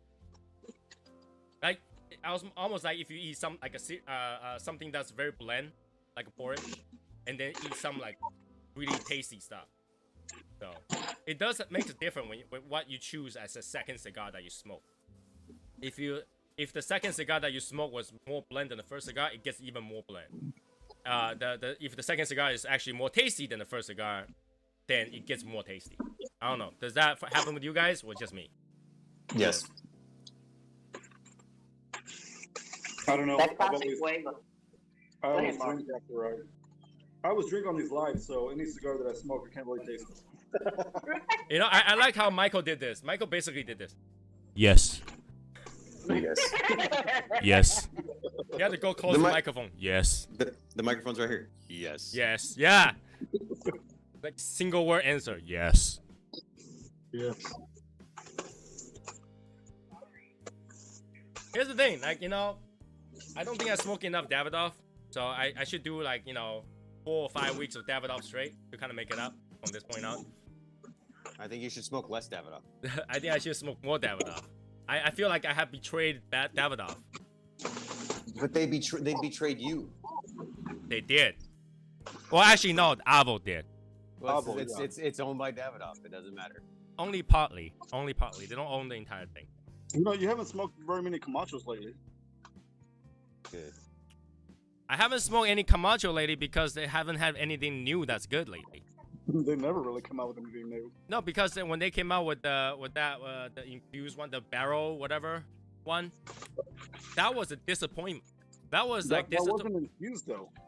It wasn't. It doesn't taste. It tastes nothing different than the original kind. It's just the reason they do that is the barrel aging just imparts it just imparts some of that wood note that you get from those barrels. That's all it is. It's not supposed to meant to be taste like rum or whatever. No, they just put it into those barrels. They don't have rum in there. Yeah, just an extra fermentation. But I don't think that changed them. Like they taste pretty much the same to me. It's got a little different like sweetness to it, but you know, I'm not a super big Camacho fan anyways, but yeah. But it's not that noticeable. That's the problem. Sometimes That's you get a- a little sorry taste to it. Yeah. So like I was looking for something different, you know, something that will get me excited, something of like, oh my god, this is really good. But I smoked it, I was like, dude, this thing tastes pretty much the same thing. The only one I had that actually had quite a bit of flavor that was a barrel aged was the diesel, the sherry cask. Yeah, that one actually- you that can tell. actually- Yeah, had a little bit of like cherry kind of note to it. Quick 30, that's why I'm talking about, the distillery one. There we It go. really tastes nothing different than the normal kind. Almost no different. Like I think the only time you can tell the difference if you're actually drinking rum. That kind of help you pick out that note. But everything else, I think it's pretty much the same. I think it's a gimmick and that didn't do much to enhance the flavor. I drank enough rum in my teenage years. I don't want to drink rum ever again. Coke and rum, man. Coke and rum. No, I drink like Captain Morgan Tattoo, the black stuff, like straight. Oh yeah, you didn't drink rum then. I just don't like rum anyways, so it gives me a headache. You drink the stuff that they, were gonna throw away, and then someone else bought it and said we'll sell it as rum as well. When you're 17, you don't care, right? True. When you're 17, you care about which one is cheaper to buy. Yeah. That's why when we were like 15, we'd be drinking Steel Reserve just to get hammered. You sure you're not drinking Blue Ribbon? Shoot. PBR? You know, What's wrong with PBR? PBR. nothing if wrong you with drink that. PDR, you might not remember tomorrow. Where we live, PBR, I mean, it sounds bad, but it's like trailer trash beer. Yeah. In Well, I'm not saying- Massachusetts, in I just want to Massachusetts, know where they, the hell that. I just want to know where the hell they got the blue ribbon at. Like, what contest was that? It was at a county fair, all right? In Georgia somewhere, probably. Man, that's some good beer right there. Like a bear Good right stuff, there. yeah, I don't care who you are. Shit, when I was young, I'd drink those Mad Dog 2020s. Oh my God, shut up. That's gross. Oh, Bad memories. This is why Martin started, drinking whiskeys on bourbons out of his mason jar because nothing else can wash off that taste 20 years later. True. What is your favorite pairing? Out of every pairing that you have, one cigar, one drink. Which one? I don't have one. I have to sit this out because I don't drink. Or you can say water. Coffee is literally the number one thing to go with it, in my opinion. No, but then what would be the exact combination? What would be your favorite? If you had to choose out of all of them, that would be the one that you choose. Okay, of stuff that's like most recent memory, it'd be like the Casa Cuevas Reserva Natural, and coffee with a little bit of cream in it, because it like highlights all that creaminess. Which coffee? Which cream? This is, let's see, it was a Ugandan, Mount Elgon, a medium dark roast, and it was just a little bit of half and half is all it was. Cool. Okay, I see Sherry's ready to give her opinion. Sherry. Oh. I was gonna say the Casa Cueva, Connecticut, and coffee with bourbon trace, Buffalo Trace bourbon cream. Oh, she spikes it up. She spikes it up. I've never tried that. That was really good. That was really good. All right, who's next? Who's next? What about coffee in your bourbon or bourbon in your coffee? He's All not right, saying- she's talking I'm about. a big coffee drinker, but the coffee that I do drink is Starbucks. Oh my god. The dark roast, Sumatra, something or other. The only thing that I like, and I drink it black with a little bit of sugar, and that goes very well with every cigar I've ever had. Every cigar you ever had? That's a really big statement right there to say every cigar you ever had. Matt, have you ever had the Espinosa Naranja? No, I haven't had that. That does not go great with coffee, in my opinion. I can see that not going great at all. It's too much citrus in it. Yep. Yes. Maybe that's like Yeah. water. Best But combination I would don't be drink a lot of coffee, and a lot of the cigars that I smoke are usually Nicaraguan. no, they're not. I like more Dominicans. Okay. Creamy. I right. prefer Dominicans. I really don't like Nicaraguans. Okay. So what about James? I would have to say the True Estate T52 and dark cacao rum. Rum? Okay. Dark cacao rum? Yeah. Okay. What about Albert? Well, I was drinking some McDonald's blend, whatever the hell blend, coffee. Yeah, the cafe coffee. Yeah. No, cafe actually, coffee. McDonald's coffee is Newman's, right? Yeah. I don't know. It's good to me, man. They're actually pretty good coffee. with, Magic Toast. I enjoyed that. Okay, cool. And Brendan says he pairs cigar with coffee or water, so that doesn't really tell me anything. Brandon drinks a lot of the 8 o'clock roast. I know that. That's the McCafe. A cafe. Some of that there. He was just trying to. I drink It's 8 just- o'clock coffee. Brandon was just trying to up his comment count. That's all she was doing. Yeah. That's all he was- Well, it's comment count because half-ass answer, he's got to freaking now post the rest of the other half of the answer. Like I told you, Brandon, it's quantity over quality. Oh. Okay, so let's talk about the opposite. What is the worst combination you have ever had? One cigar, one drink.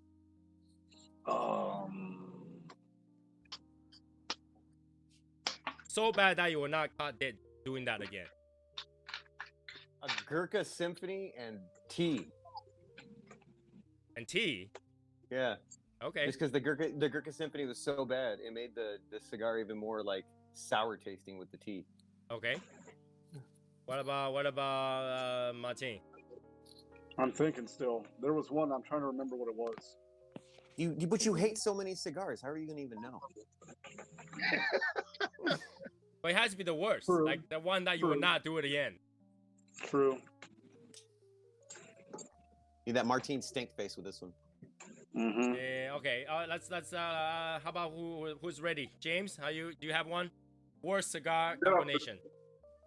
I don't have any one cigar because I don't smoke cigars that I don't like, and I don't.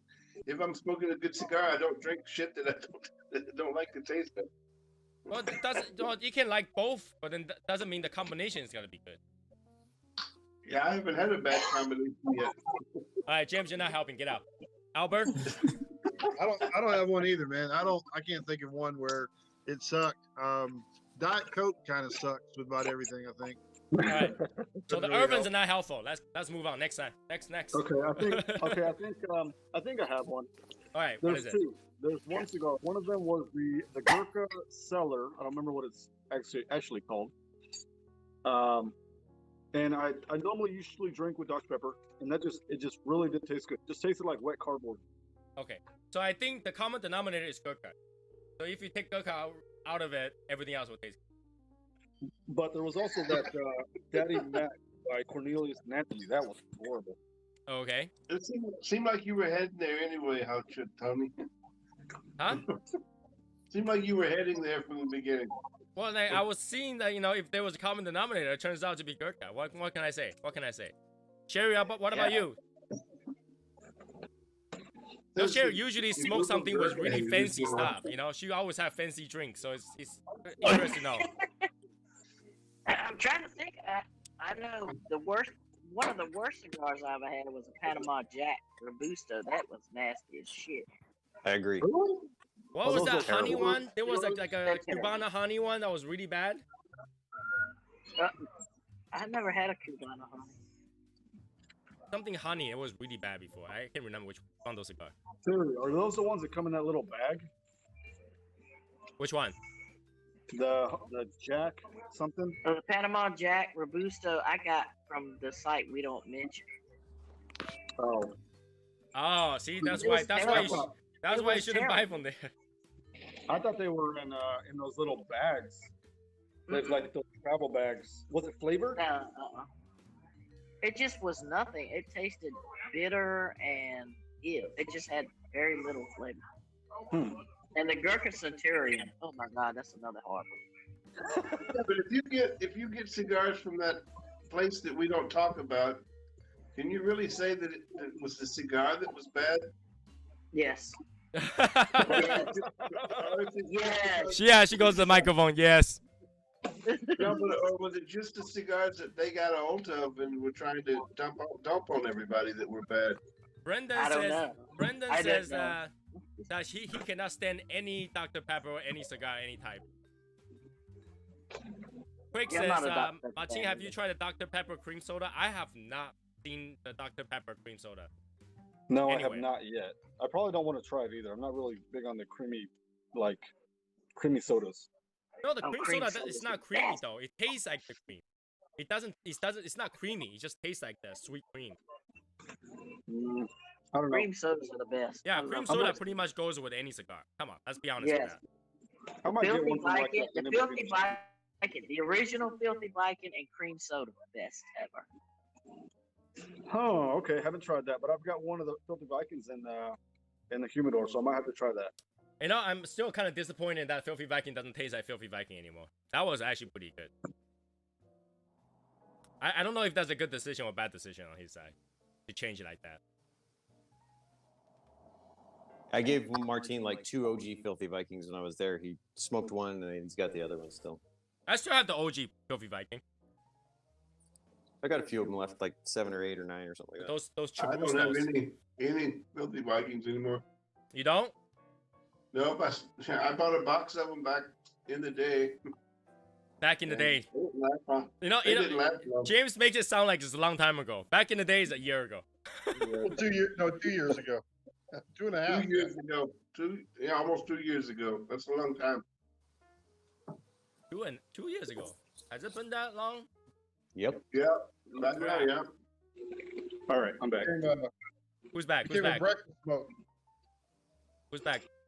Me. I went to go get a drink. I didn't even notice. You would go get a drink. Drink. Wrong cup, man. Wrong cup. Got my bourbon. Fill the wrong cup. And where's that mason jar? Upgraded. That's downgrade. You need to upgrade to the right cup. Sherry, show him what's the right cup. Yeah. Sherry, show it to him. Hey, I don't have one of those, man. Yeah, you don't have the right cup. You don't have the right cup. Because you were too stingy to buy one. Tony, do we still have? Do you still have some of those sitting around? I actually don't. No. This is one of the best purchases I've ever made. Right I would have if I didn't drop that entire box. Oh, I remember that. Yeah, I remember that. Maybe I'll have to take a couple out of my personal stock and send them to Martin. You ain't got to do nothing. Yeah, I got to you know, I have personal stock too. I mean, I have for myself, but I don't think, Martin want my cooties because I lick all of them. Nah, I don't want to get the corona. Yeah, All right, cooties you so- can get off in the dishwasher. So. You So know, you never time for know. another You never cigar. know. Maybe in the future they'll be back again. What should I get? What you get? I said I got another. It's time for another cigar. What should I get? Me too. Alright, I'm no, gotta no decide. shameless plug here. Honest opinion. No shameless plug. Get out. No Okay. shameless plugs. What do you got, Martin? I don't know what you have. Yeah, what do you I got? don't know. I got some stuff in there. He's got cigars. I try to Fly- filthy vodka. Yeah. He's probably got a lot of stuff we've never heard about. Flyhead 660. I'm out. See? I don't know what you have, and whatever I name you don't have. Andalusian Bowl. No, I smoked my last one on the live last week. See? You see? Yeah. Gurkha. No. That does not. He's using that for a doorstop. He's using that for a doorstop. Don't stop. I've got another one of the chop sueys. You could. I mean, that chop suey is gonna. Yeah, it's probably got to burn fast too. So yeah, you can have chop suey. Go get your Why chop don't suey. you go? Why don't you go grab two of them? Two cigars. Yeah, go Smoke grab them like some a random dog. cigar, and we'll tell you which one to smoke instead. No, we'll let him smoke both of them.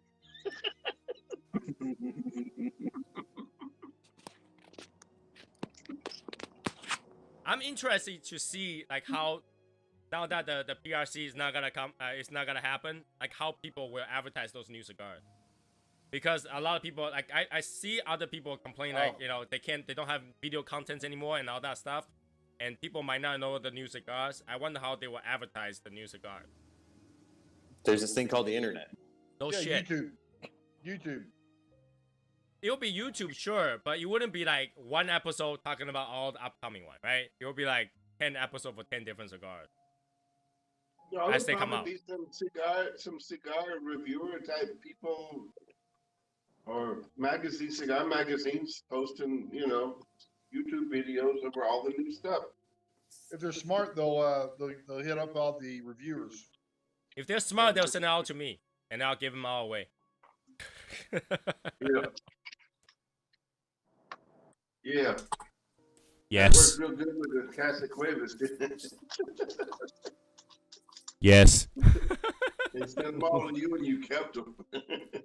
Yes.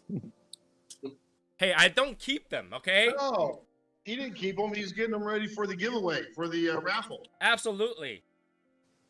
2022 giveaways. I didn't hoard them. Come on, I only have a couple bucks.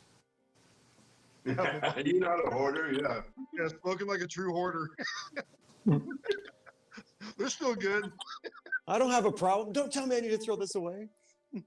Hey, who here Couple will actually throw episodes away a ago, box you of Casa told me you Cuevas? would. You let me know. I know somebody that threw away a box of Casa Cuevas, but I'm not gonna say anything. Go back a few episodes when he said that he said he's a hoarder.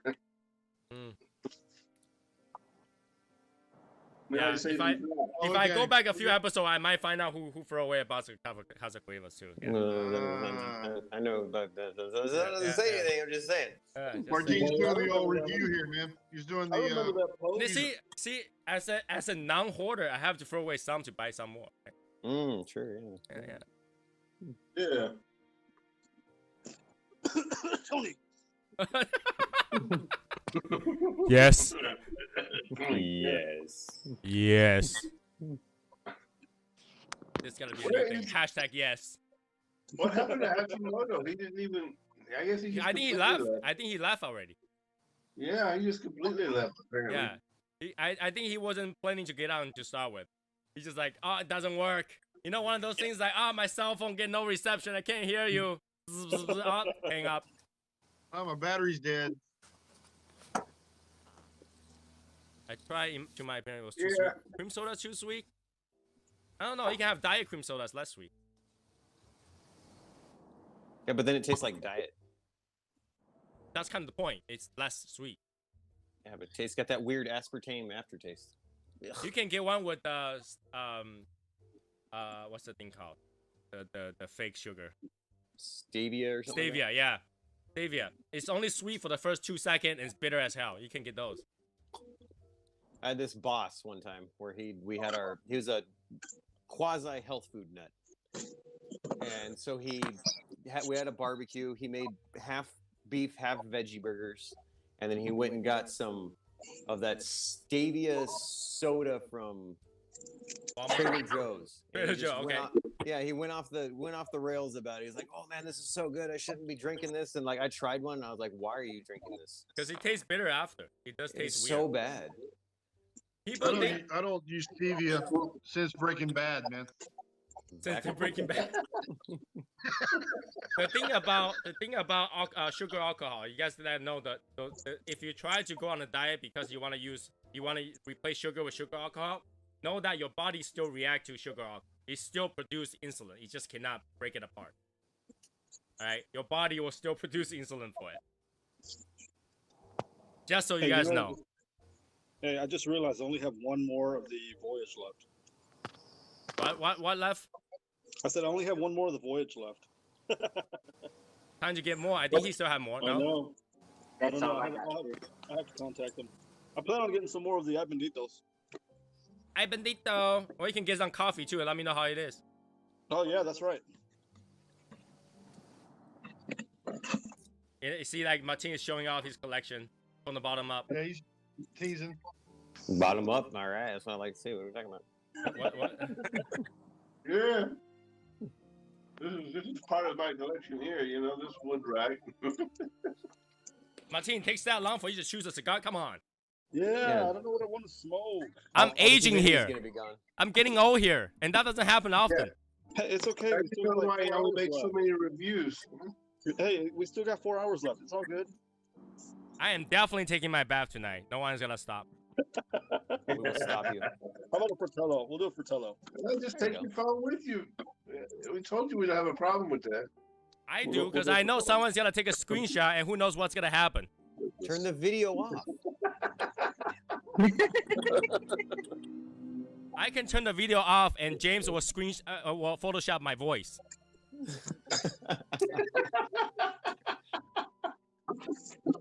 That is probably true. See? So that latest, Voice, yeah. so that last, I think it'd be last out. My phone's gonna Photoshop die. has to be a new sticker, SSL sticker, by the way. I'll see Oh y'all my later. god. The Jeff later, Matt. James Photoshop. The truth is that, you know, the last sticker we made with the shadow gaze, we're still like negative 200 on that. I got to get some more of those from you, Tony, because I have to give them to a couple people. I'll just send it to you. So you haven't given one to your mom yet? My mom doesn't want them. Yeah, like I keep it in the house. And my wife is like, "Why are you staring at those sticker all the time?" I was like, "Well, because I tried to think about how I'm gonna do it. What I'm gonna do with it." I think you said it right. Why you stare at those pictures? They're right in front of like the thing itself, and then it's like, "What am I supposed to do with it?" You know? I know that's a 2021 giveaway. Trust me, the 2021 giveaway will have something even better with the shadow gaze. True that. Yeah. Once James gets a hold of it. James gets a hold of it, it wouldn't be shadow gaze anymore. It'd be shadow something else. Shadow GAYS. Shadow gaze. Shadow GAYS.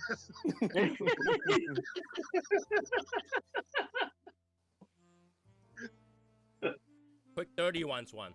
Quick 30, we'll give one to you somehow, somewhere, sometime. Eventually, we'll give away on the giveaway. I don't know. Yeah, I have like quite a few of those somewhere. I put in the box, and I can't remember where the box. In my mind, here. All right, new cigar. I'll be right back. New cigar. I'm gonna go get another one. Sherry is down to the knob. Down to the nub. At 3 o'clock 2 p.m. Pacific Standard 3 Time. p.m. Pacific Standard Time. Hey, Six- what's with 6 this? p.m. Eastern Standard Time. What's with this triple shameless plug? You started it off. Yeah, true. I don't know. See, this is the thing. If I care about this channel at all, this will never happen. That's the problem. Yeah, they would come on their show and, you know, tell people to come watch yours. They never invite me to their show, so Yeah. Yeah, Martin is like, hey, I can't have you on my show. Only time I can have you on the show is if you say something funny, I can use it on my show. For example, Bob said, soy sauce assassin. That's the only time. Soy sauce assassin. Soy sauce assassin. Right? That's like the only time. No, I've had you on the channel when you're doing the soy sauce cigar. Yeah. If it's funny, I'll be on there. I I'll just like shout you out all the I like the word assassin because it has ass and ass in it. Which It's a is double true. ass. Which is true, because you know you got two cheeks, not one. It's the ass in the ass. Yeah. So Assassin. ass in. Yeah. So. And we went down the gutter again. Come on. Come on. The Irvin, They're like- seriously. Sound like 3 strikes and you're in.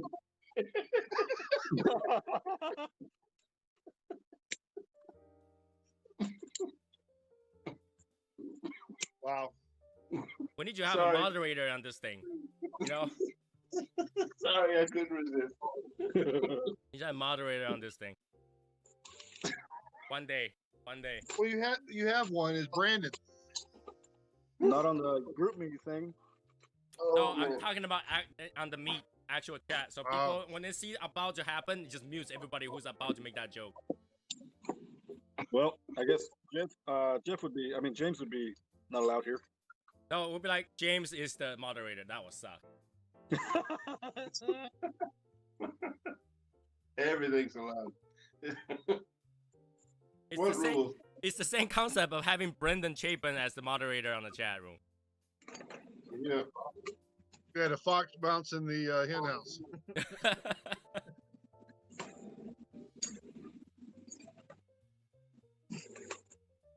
Ooh, actually, this thing has pretty cool glow on that. So, It was only about time the gutter comments were going to come out. yeah, it's only, no, come on. Back in the days, we didn't have, the chat room was completely clean. Legit questions. Now we have legit questions, but not legit answers. We've improved. Would you call that improve? Would you call that Yeah, improve? I don't know. I It's don't called know. evolution. Well, you guys are the ones that says assassin.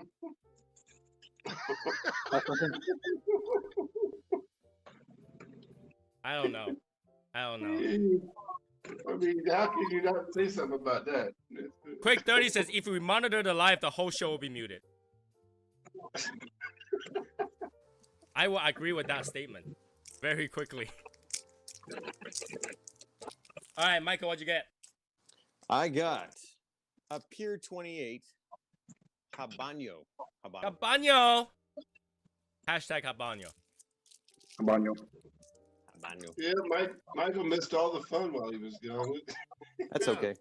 So we'll do it again. What? Mute. Mute. How do I mute all you people? I I, can mute. Oh, I I'm could. sorry. Look at I had this. to get on my step stool to get this. I'm sorry. You need like a little timeout feature, right? Like in hockey where you have to go in the box for like a minute. There it is. Look. Oh. Wait. I can unmute you?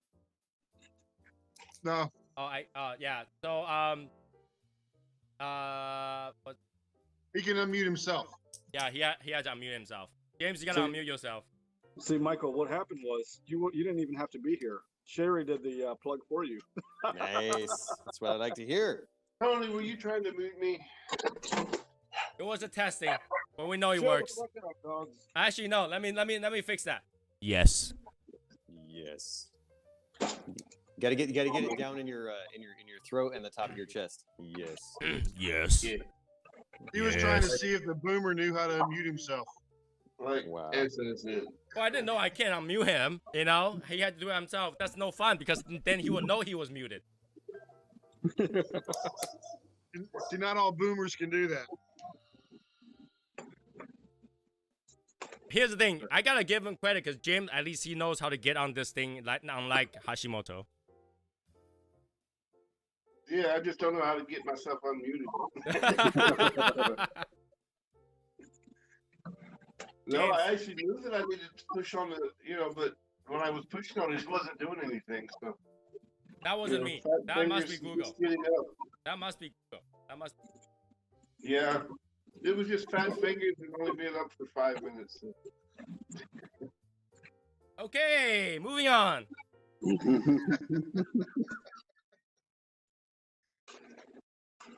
Moving on.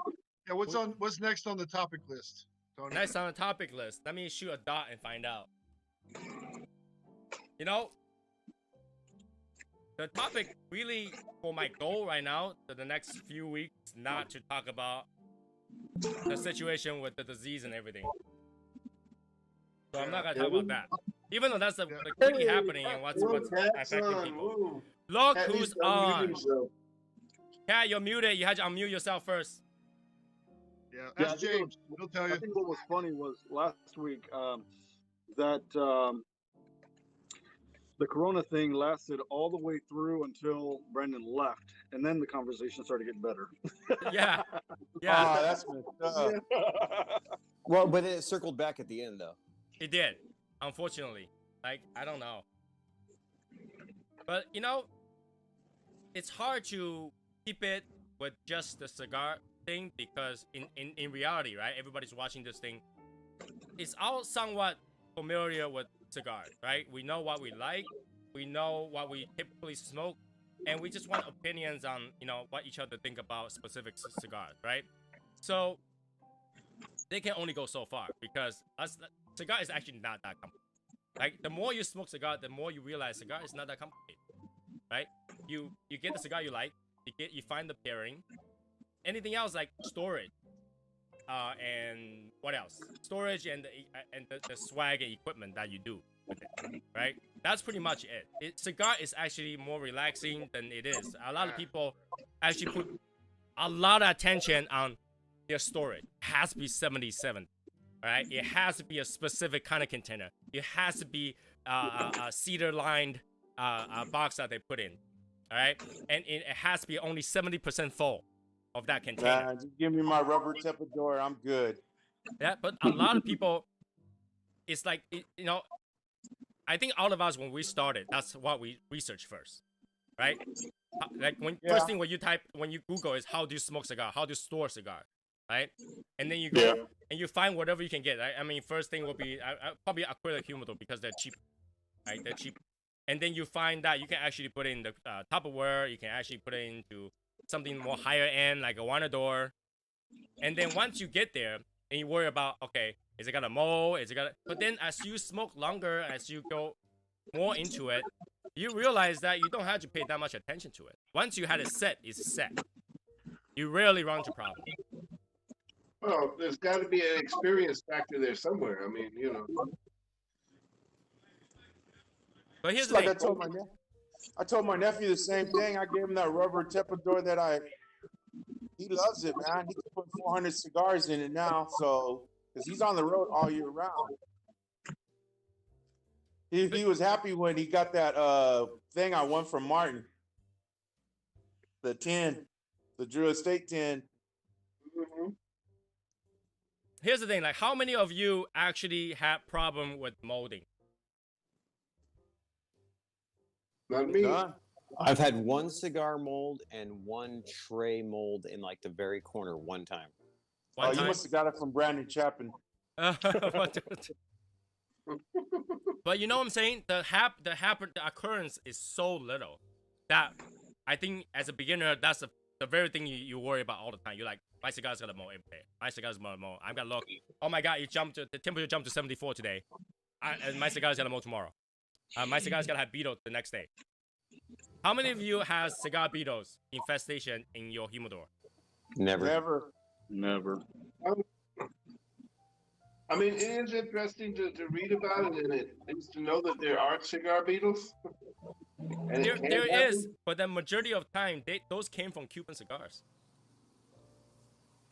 Right? I think that's a fair assessment. I think they come more probably from fake Cuban cigars. you know, that kind of problem actually happen more often with Cuban cigar than any of the cigar in America because they freeze them again. So the occurrence is so low.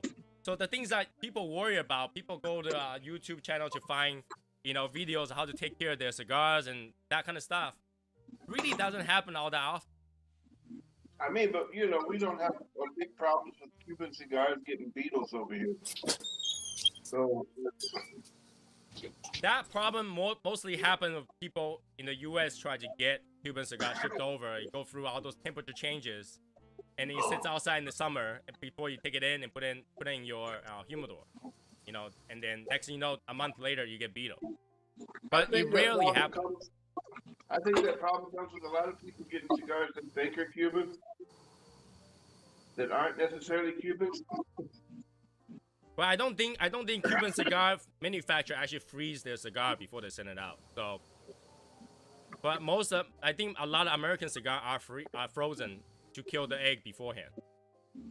Well, that's what they tell you to do anyways when you get Cuban cigars. Just stick them in the freezer for a while, then bring them out. Who tells you that though? Because they, you know, who tells you that? I mean, Well, see, James, they always put on some crazy ass YouTube video. I mean, make sure you put your Cubans in the freezer. Nobody over here told me when I buy my Cuban cigars that I should put them in the freezer. well, James, if we get them, sometimes they have to come like from Australia or somewhere like that if we're gonna get them shipped. And then there's like huge temperature swings and stuff. So, I mean, that's where a lot of people derive that from. Yeah, but you guys act like they don't do any kind of anything for Cuban cigars, you know, to make sure that they kill the beetles. I mean, They don't do anything to the Cuban cigars. I mean, maybe when they ship to you, they do, but majority of the time, if it's, you know, straight from Cuba, they don't do anything from Cuba. How do you know that? Because that's what they say. They mass produce them as quick as they can. They're not gonna put in the freezer. So I said, who's they? The factories. Do they even have freezers in Cuba? Well, they might not freeze them to do something to kill the eggs and kill the beetles. I highly doubt they do anything to kill the beetles over there, because of all the ones I've seen that has beetles are usually Cuban. How do you know they're real Cubans? The ones that have beetles. Well, I know they're Cubans when I buy it for legit shop, yo. I think You we already just said talked you about didn't have any beetle problems with Cuban cigars. Again, if it doesn't happen to you, does not mean it never happens. No, but I mean, I have a lot more contact with a lot of people that smoke a lot of Cuban cigars, and I don't hear about this being an issue. My entire race smokes Cuban cigars. You kidding me? You would expect everybody to tell me over here, make sure you put your cigars in the freezer. Well, anyways. This is why I don't get into the Cuban thing. All right, let's hey, jump up a little bit. Chapin said I went from 2 wood humidors into 1 big topper. I always fuss with the wood one. Now I throw cigars and Bovita pack into my topper and forget about it. Yeah, that's what I do. Quick 30 says he used to do the topper and igloo coolers for humidor until he bought a cigar cabinet. So he Quick went the opposite as Chapin. Yeah, see, I had all that plus the 2 little winadors and a cooler. Now I got a giant freaking wine cooler. Yeah, I've got a not so giant, but still pretty big winador. I'll have to have my wife take a picture when I'm trying to get to the top of my. All right, next time when you got one of those in the back of the UPS truck, Mike, just go ahead and dump it off in California toward me. But there's one thing we can agree on is that you never have enough storage for cigars. Never. Yeah, right? You'll get a 300 count. Next thing you know, you have 400. This is what everybody needs. I've got a 3,000 count now, and I'm worried that it's going to blow out. My entire house is a humidor. So everybody needs something like that. That's nice. James needs more cigars now. Yeah, if you notice, that's all empty. Mm-hmm. But look, James, you have a temperature controlled. You have a temperature control. It's cool. You have a winador, so it actually cools it down. So the chance of having beetle is much less because it's so cold. Yeah, but it always has. Hear what James just said? Hear what James just said? What? Because hey, do you notice it's kind of empty? That's like a dry bag, man. Oh, damn. And No. Shit. No, I said I'm waiting on the Casa Cuevas and I'm going to get from Michael. no Quick dry 30 says he's gonna try to convert a closet into a humidor. That'll be a later future project. You know, Quick, once you do that, it will be a path of no return because now, once you have that, you'll continuously have to fill your humidor. You'll feel like your humidor is too empty. You had to buy more. That's a path of no return. But you know, back to that point is that the problem when people go on online, YouTube and stuff, searching for a way to store their cigar, in reality, is actually not that big problem. It's actually like, yes, sometimes I rotate my cigars. Sometimes, you know, I take care of my cigars here and there. But I don't worry about it all day. I don't really pay attention to the humidity that's in the humidor. Right? I do.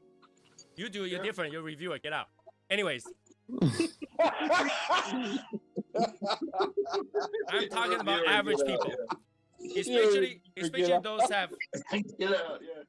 Especially people who just started with less than 100 cigars. True. They really don't have to worry about it. They can put their entire one box of Casa Cueva on the table with no humidor, a pack of Boveda, and never worry about it until that Boveda pack dried out.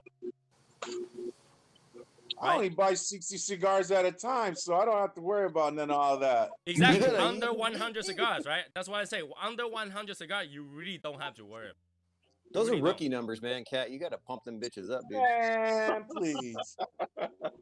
You call me a rookie or whatever. Shoot, I ain't a Brandon champion and smoke two little 4.5 by 50. Oh, are we going back there? No. Let's not go back there. Let's not go back there. Yeah, Let's not go back there. Right now, we're more about the high temperature because it starts to get hotter. Here's the thing, okay? Quick. This is the truth. Your cigar can actually go to a higher temperature slowly and drop back down to a lower temperature slowly without any issue.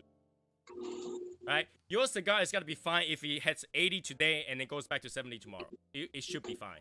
You got to know. Yeah, because they're containerized. So like the depleting temperature is going to go at a lot slower rate. You got to know when your cigar is in shipping, it's not in the refrigerated truck. It goes through temperature change all the time. Yeah. Oh, yeah. So like, okay, so in the wintertime, or say the springtime, I can order stuff from the East Coast. It's going to go into a trailer that is like 45, 50 degrees. By the time it ships all the way out to me out in the West, it's been in trailers that go anywhere from 40 degrees to like 160 degrees. So, yeah. Right? So, it's really not that big of a problem. So I understand that people like to see, how to take care of their cigar and stuff like that. I really want to just tell them, relax. It's okay. You can smoke a cigar just fine. Little dry, little wet, or little hot, or little cold. It'll be fine. Right? Today, if you go to a humidor, it was 75 today. You'll be fine. Even if 75 tomorrow, you'll be fine. So long as there's a consistency to it. There's like, it's not like today is 75, tomorrow is 25. Then you're gonna have a problem. I know, but I still don't want to store my cigars at 80, 85 degrees all the time. I agree. I mean, I've done that. I've had to do that over the years here, and before I had the cooladors and stuff, because like they'll get to 80, 85. I still never had a problem, but I agree. I don't want them being that warm. Yeah, they don't really need to be that warm. But again, that's like as you start to collect more and more cigars.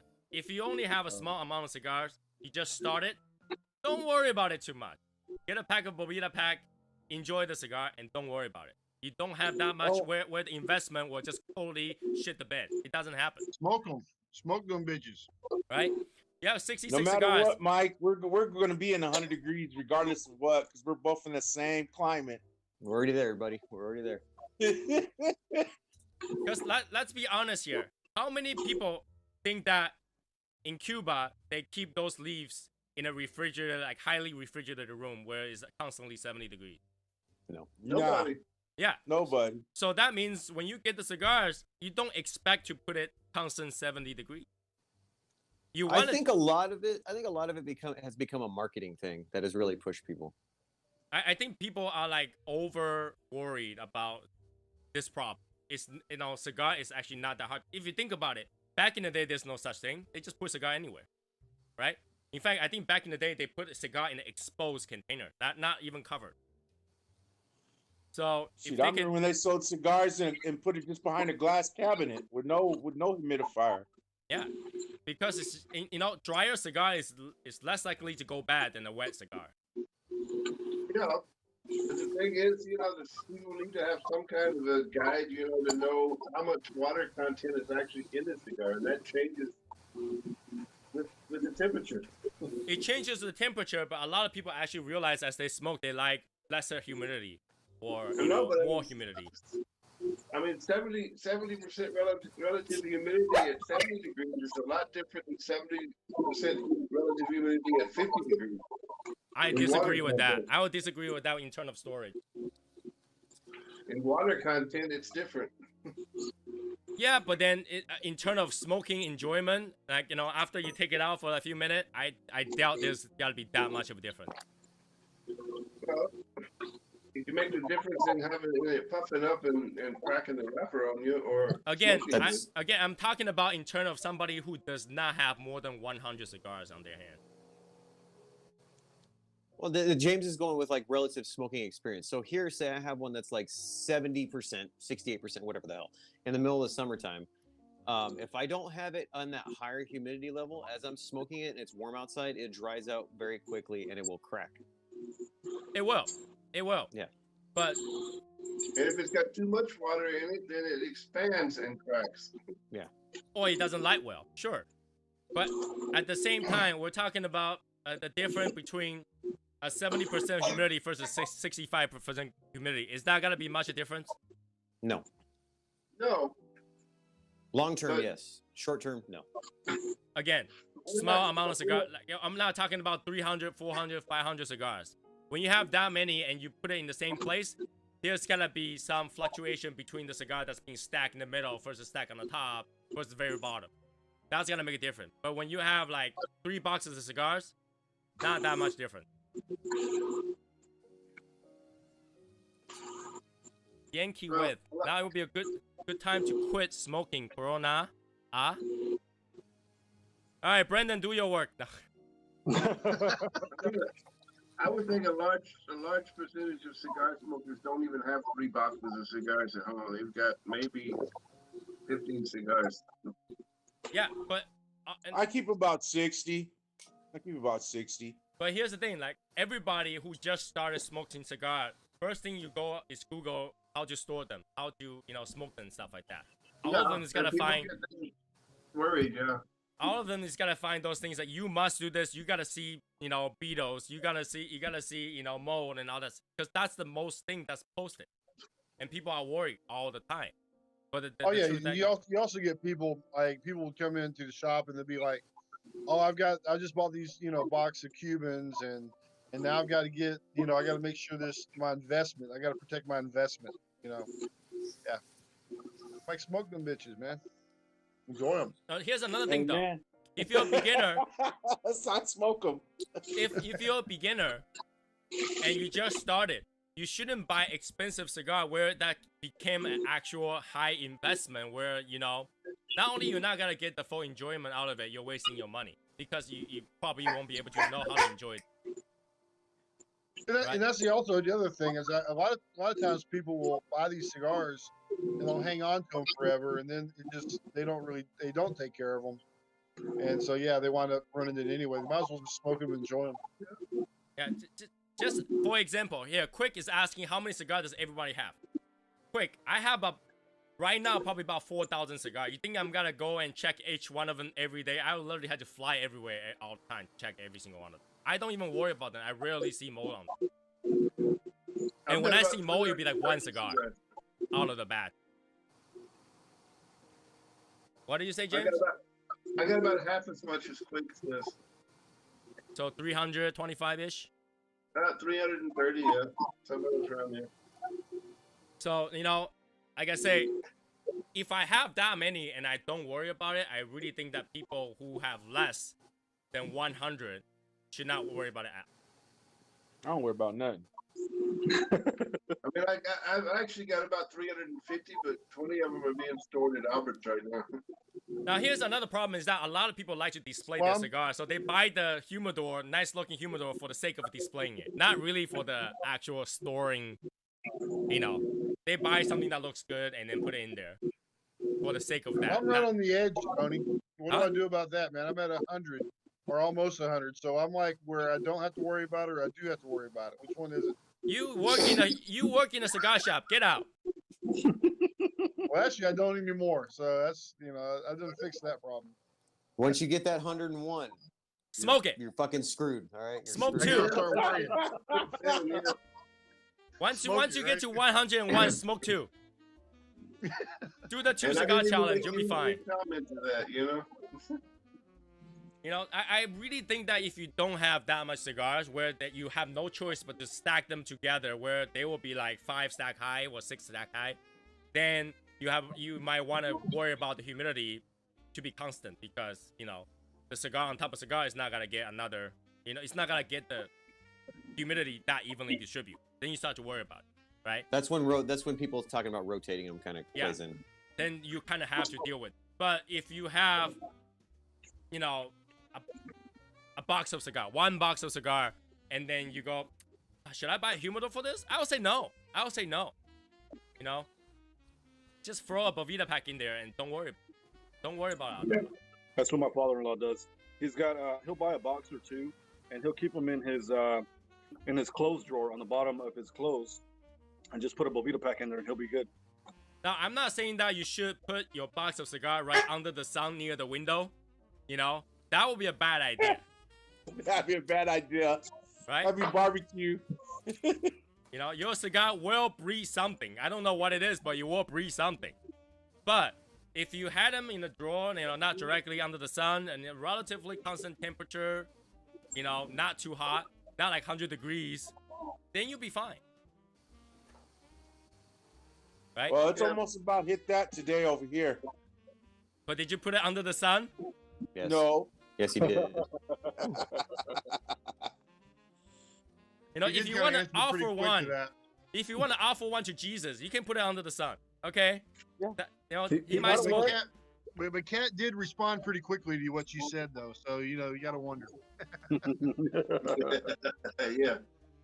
So I leave him in the cat tree that's almost close to the window, but there's no sunlight there, so I'm good. And I think that's really the main point of this channel, this group of people. It's like we talk about cigars that we like to smoke rather than cigar things that you shouldn't have to worry about, right? We talk about what's going on, everything else, and not the things that you should not have to worry about. Because if you had to worry about cigar every day, you'll go insane. Like, imagine you had to check your humidor's humidity every single day, even though you knew it's not gonna go crazy. Now, if one day you go, my humidor is always 70, and all of a sudden it dropped to, it jumped to 100% humidity, then yeah, you might have a leak somewhere, or whatever you put it. But if you put it inside a Tupperware, you're never gonna see that. Because you don't put running water in there. You don't put that much humidity in there anyway. Right? You're not gonna find mold, because it's not gonna have that condition to grow mold. True. And when you ship cigars, and I know this is not a problem that you think should happen, but I found out with Jeff, that it is a problem. Put the cigars in a plastic bag with the Bovito, and don't just not paper. put cigars in the box. Throw a bunch of paper wrapping paper in there, And put humidifier on top of paper. And throw 5 Bovitas in there. Because after 3 days that it's been in the mail, those things came rock But here's the hard. thing, even if you get a cigar that's extremely dry, you can kind of revive it. Right? You can kind of revive it. So that's why I say don't worry about it. If you smoke a cigar, you realize that it's super dry, just make sure that your Bovita pack in there is good. That's why they sell Bovita pack at 62%, 55%, and 65, 69%. Because, you don't really have to hit that 70 all the time. They sell them at those lower percents because they're selling them for food. They're selling them for people to put in rice and put in, medicine and. No, you don't want any humidity in your rice, period. Yeah, what I'm saying, that's why they sell those things for putting into medicines and Why all do you kinds of need stuff. humidity for medicine? He's talking But about some weed. medicines that you have to keep humidified. Are we Great. talking about cannabis We're talking about- medicine, or are we talking Yeah, about regular yes. medicine? Well, both, I guess. Because I know they put like a 52 or what is it, 52, 53 in the cannabis one. Bovita, on the Bovita webpage, they only talk about it in medicine. Yeah, medicine. They don't say what medicine. I mean, I they think just that's up to you guys. Bovivo is showing it. They got it where they got the cannabis right there, and they're showing what they put in it and that. Hey, you better get away from my feet, woman. Oh! Hey, we do not condone that kind of talking in here, okay? That's my cat. Still, She's respect the cat. from the visit yesterday. Respect the cat. Respect the cat. If you look at the Bovita webpage, they've got that stuff by product category, and all the lower. They even got that for Bovitas are not musical cigars. instruments. Yeah, for guitars to keep the Yeah. body like humidified. But you gotta know that a lot of them will actually more towards advertising, right? They have their target market and they want to sell those more, because that's what they sell it for. They know that everywhere is gonna advertise for 70, so they gotta sell 69s and 72s all the time. But the fact is that you don't have to worry about it that much. It's not They worth the only- hassle. But they're only actually pushing 65 to 72 for cigars. And I talk about dry boxing my cigar all the time, and I literally don't worry about it. If my house in Japan right now is 55% humidity, I wouldn't care about it. I wouldn't have to fly down, because that would be still fine. Now, if that house is like 30% humidity, then yeah, there might be some issues. They might be dry when I go Don't you over there. keep some at 40%? Say what? Didn't you say you used to keep some at 40%? I keep a lot of them at 40. Yeah, see? And I smoke on the video all the time. Do you see my cigar just pop every single time? I've never seen that. Yeah. That's at 40%. So what's your relative humidity in your basement? 45. Okay. Well, yeah, you don't have much change, so that makes sense. And what's your temperature in your basement? What's the temperature in my basement? Yeah. In the winter, 32. In the summer, 85. I'm talking about when you're smoking, because you're not smoking at 32. Usually about 50. I'll turn down the heat before I get down. About 50 when I smoke. Yeah. But like I say, it doesn't bother me that much. I smoke it on the show all the time. You don't see my cigar pop or Yeah, explode. but 40% humidity and 100 degrees is a whole big different story. Sure. I mean you gotta calculate where you are. But Massachusetts is relatively dry. Again, drier cigar has less problem than wet cigar for sure. Yeah. So if I worry about mold and bugs, I put it in where the drier condition. You will never have that issue. Yeah, exactly. Call Link UK is from Liverpool, UK. What's going on, man? Well, woman, I lady, I don't know if it's male or female. So yeah, like I say, the point is that a lot of people go to YouTube channels instead of looking to see what interesting cigar they should try. They look for ways to make their life more miserable. A lot of time as a beginner. Well, what they should be looking for is, does it make what does it matter? I think that makes their life more miserable instead of find the good part of the cigar, which is enjoyment, different, think of cigar enjoyment more like a foodie kind of thing. You want to find something different. You want to see what people recommend. And you want to give it a try. That's the best part of cigar. It's not how do I have to store my cigar because I think my 60 cigar is gonna go back the next day. Well, it's like anything. It's like what everybody does when they get into something. They're worried about you want to call it an investment, and so yeah, you're gonna obsess about it. But the more experience you get, you see where the leeway lies. Right. Yeah. You start to not slack off per se, but you see that it doesn't matter that much, right? It doesn't matter that much. And I think that's the biggest thing when it comes to, you know, cigar shows and stuff like that. I think that people should watch more cigar shows that talk about new cigars, what people feel about cigars, rather than here's how you store your cigar, you're doing it wrong. It's not 7070, you're doing it wrong.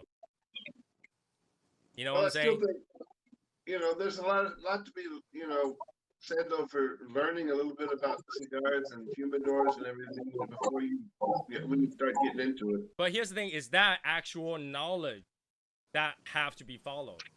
You know what I'm saying? It's not 1 + 1. When I was starting to decide what size humidor that I should start off with, I was pretty happy that I started off with a 250 count instead of a little less, you know, where 25 cigars fit in there. That's what I started. I admit it. I started off with I think it was a 20 count, and then that would have absolutely. I don't even use it no more, and I use my Tupperware jar, my 60 count, and they're fine. I prefer using that than using the damn little humidor, wooden humidor. I agree. Yeah. I mean, it's like true. Stuff like that is good to find out about, you know. I mean, I'm not saying knowledge is not good. I'm saying that the way they portray the knowledge is almost, if you don't follow that, you gotta have problems. Yeah, but you gotta see past that. I mean, if you really want to look for information, you gotta see past that crap. Because it's pretty much every single cigar reviewer tell you has 70/70. And I've seen so many people with 70/70 with moldy cigars or beetles. Yeah, but there's the information that's out there also as to why they say that, and you can, you know. I mean, if you think about it, you're more likely to have more when you have more humidity. That's just the fact. When you have more temperature and more humidity, you're going towards both. That's just the fact. Yeah, but I mean, you're only going to be able to figure out for yourself if you prefer that the way a cigar tastes when it's a little more humid or a little more dry. That's a taste thing. I've never even heard Martin complain yet about anything about his cigars. They've been pretty good. Martin, are you having an egg roll? I mean, like humidity-wise and all that for your cigars, Martin. Have you ever had it? Oh, are you eating a lumpia? Yeah. He's eating again. That's what second time in this. You sucker. Light that shit on. Light it on fire. Yeah, light it up. Cut the tip and light it up. You know, here, you're Sherry, wrong, just Martin. come back. You're a wrong person to show an Asian man that. Sherry, do you ever worry about your storage for cigars? I don't now. I did when I first started. Yeah, I think as we smoke longer and more, that we realize that, you know, it's actually not that complicated. It's not that complicated. Right.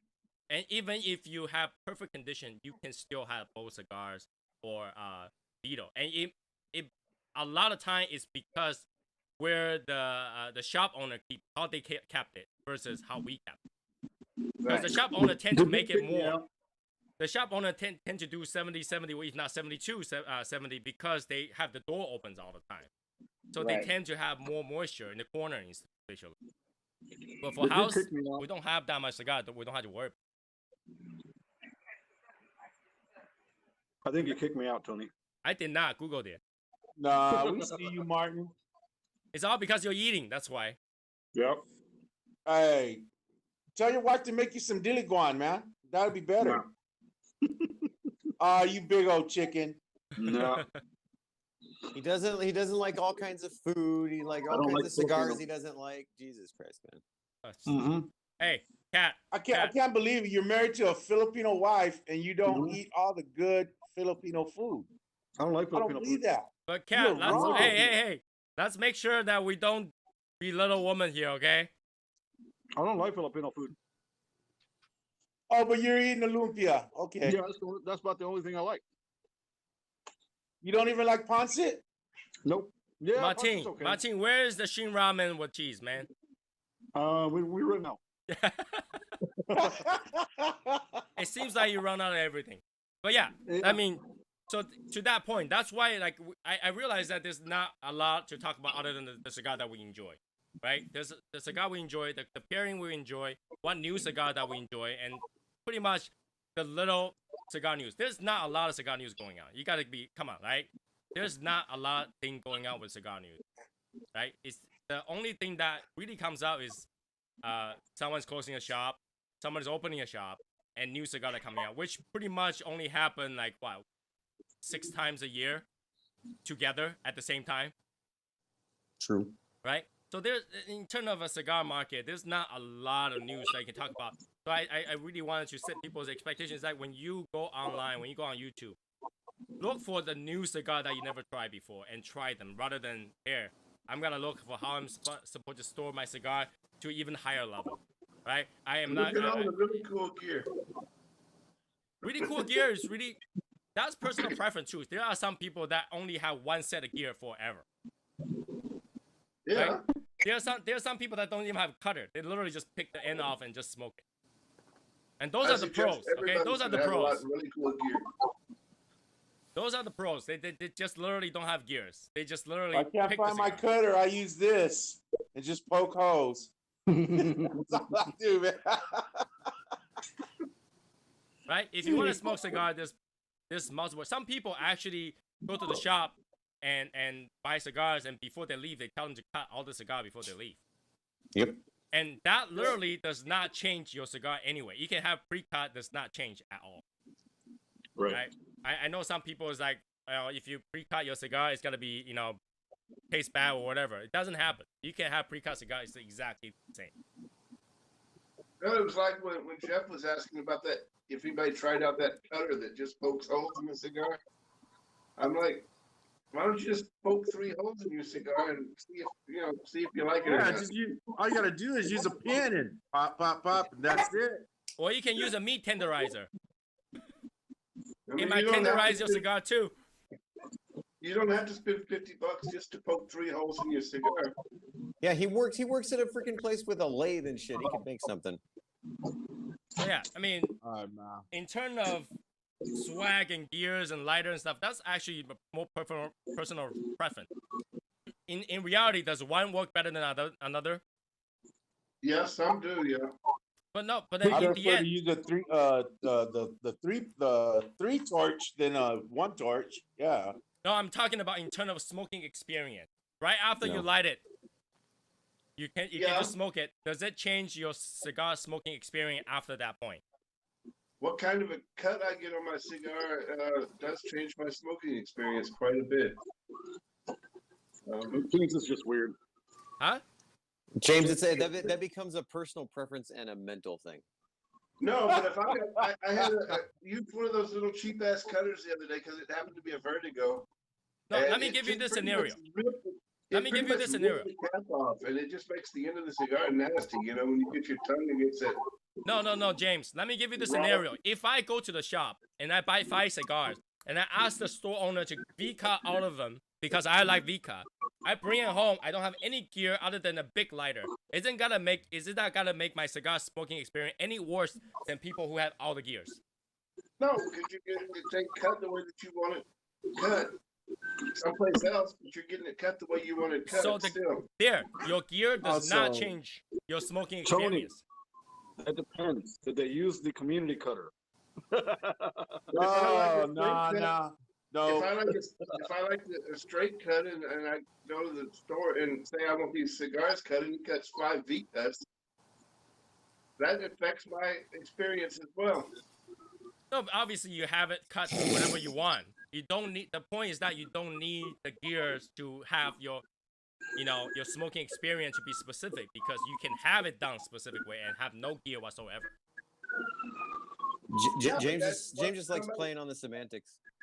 No, but what somebody else does to your cigar can make a difference in your smoking experience. And if you got the gear that you like and have it done and do it yourself the way you want, Because let's always going to be better than having somebody else do it and hope they do it right. because I hear this over and over again. What preference do you like? Do you like the guillotine cut or do you like the V cut or do you like the punch?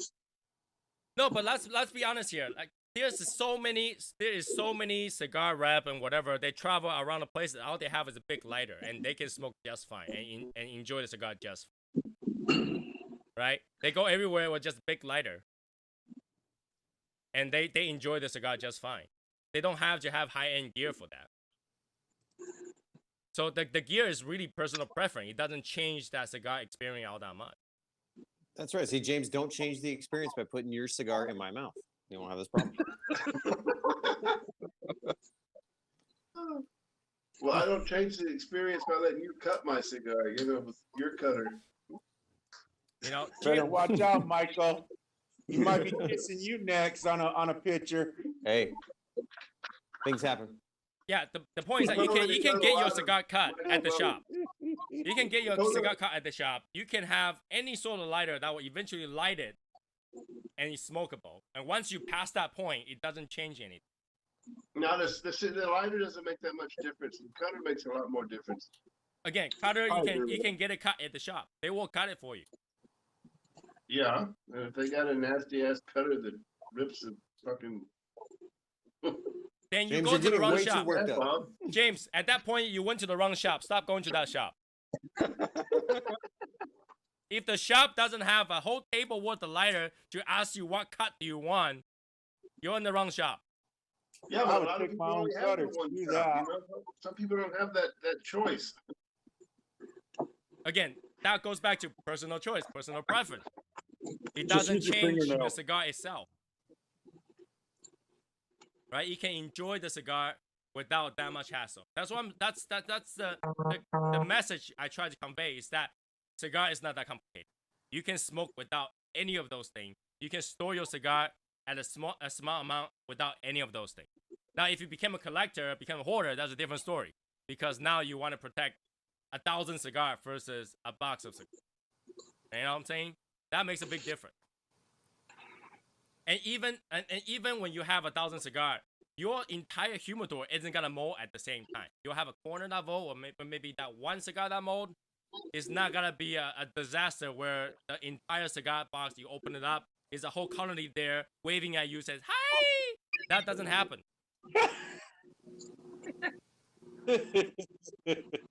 Right? You'll see But one usually cigar that if molded. they're gonna mold, the ones on the bottom are probably gonna be the ones that are getting molded before the ones on top. It depends, a lot of them cigar that has those like white wrapping over it, those like paper wrapper over it. The tissue?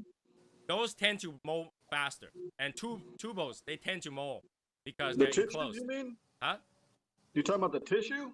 Yeah, those tissue papers, those white Really? papers.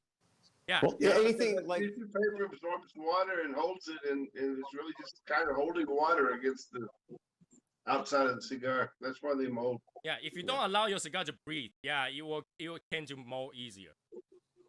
Well, Yeah, they you know even about the said about the cedar wrap that's around them too. No, the cedar I wrappers know don't. cedar. No, the cedar wrapper keep a good temperature. They don't really, unless you dip that in water. Usually that's okay. A lot of those mold as well. So if you have a lot of American cigars are in cellophane, they are usually okay. If one molded, it will be molded inside the cellophane. See, I thought I've always knew about the cedar, but I never knew about the tissue because I've got a couple cigars that have the tissue in them. I literally will take off those tissue because I have a few times where I take off the tissue and inside is molded. Never had that problem, but I'll consider it. That depends how much of those cigars do you have. The more you have, statistically, the more likely to happen. So if you only have one or two, less likely chance to happen. Yeah, there's like 3 cigars I have that have tissue paper on Yeah. them. So Are those the Asylum ones, those big old 8x70s? I've got one Asylum. I've got maybe one of the Jacob's Ladder that's got the wood one, and maybe a H. Huffman that has a wood sleeve. That's what I'm smoking right now is the Jacob's Ladder. I like it. Mm-hmm. Only problem with the tissue and the mold though is he wipes his nose on the tissue.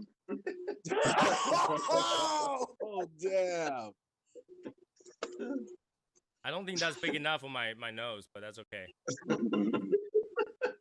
Asians got small nose. What are you talking about? Yeah.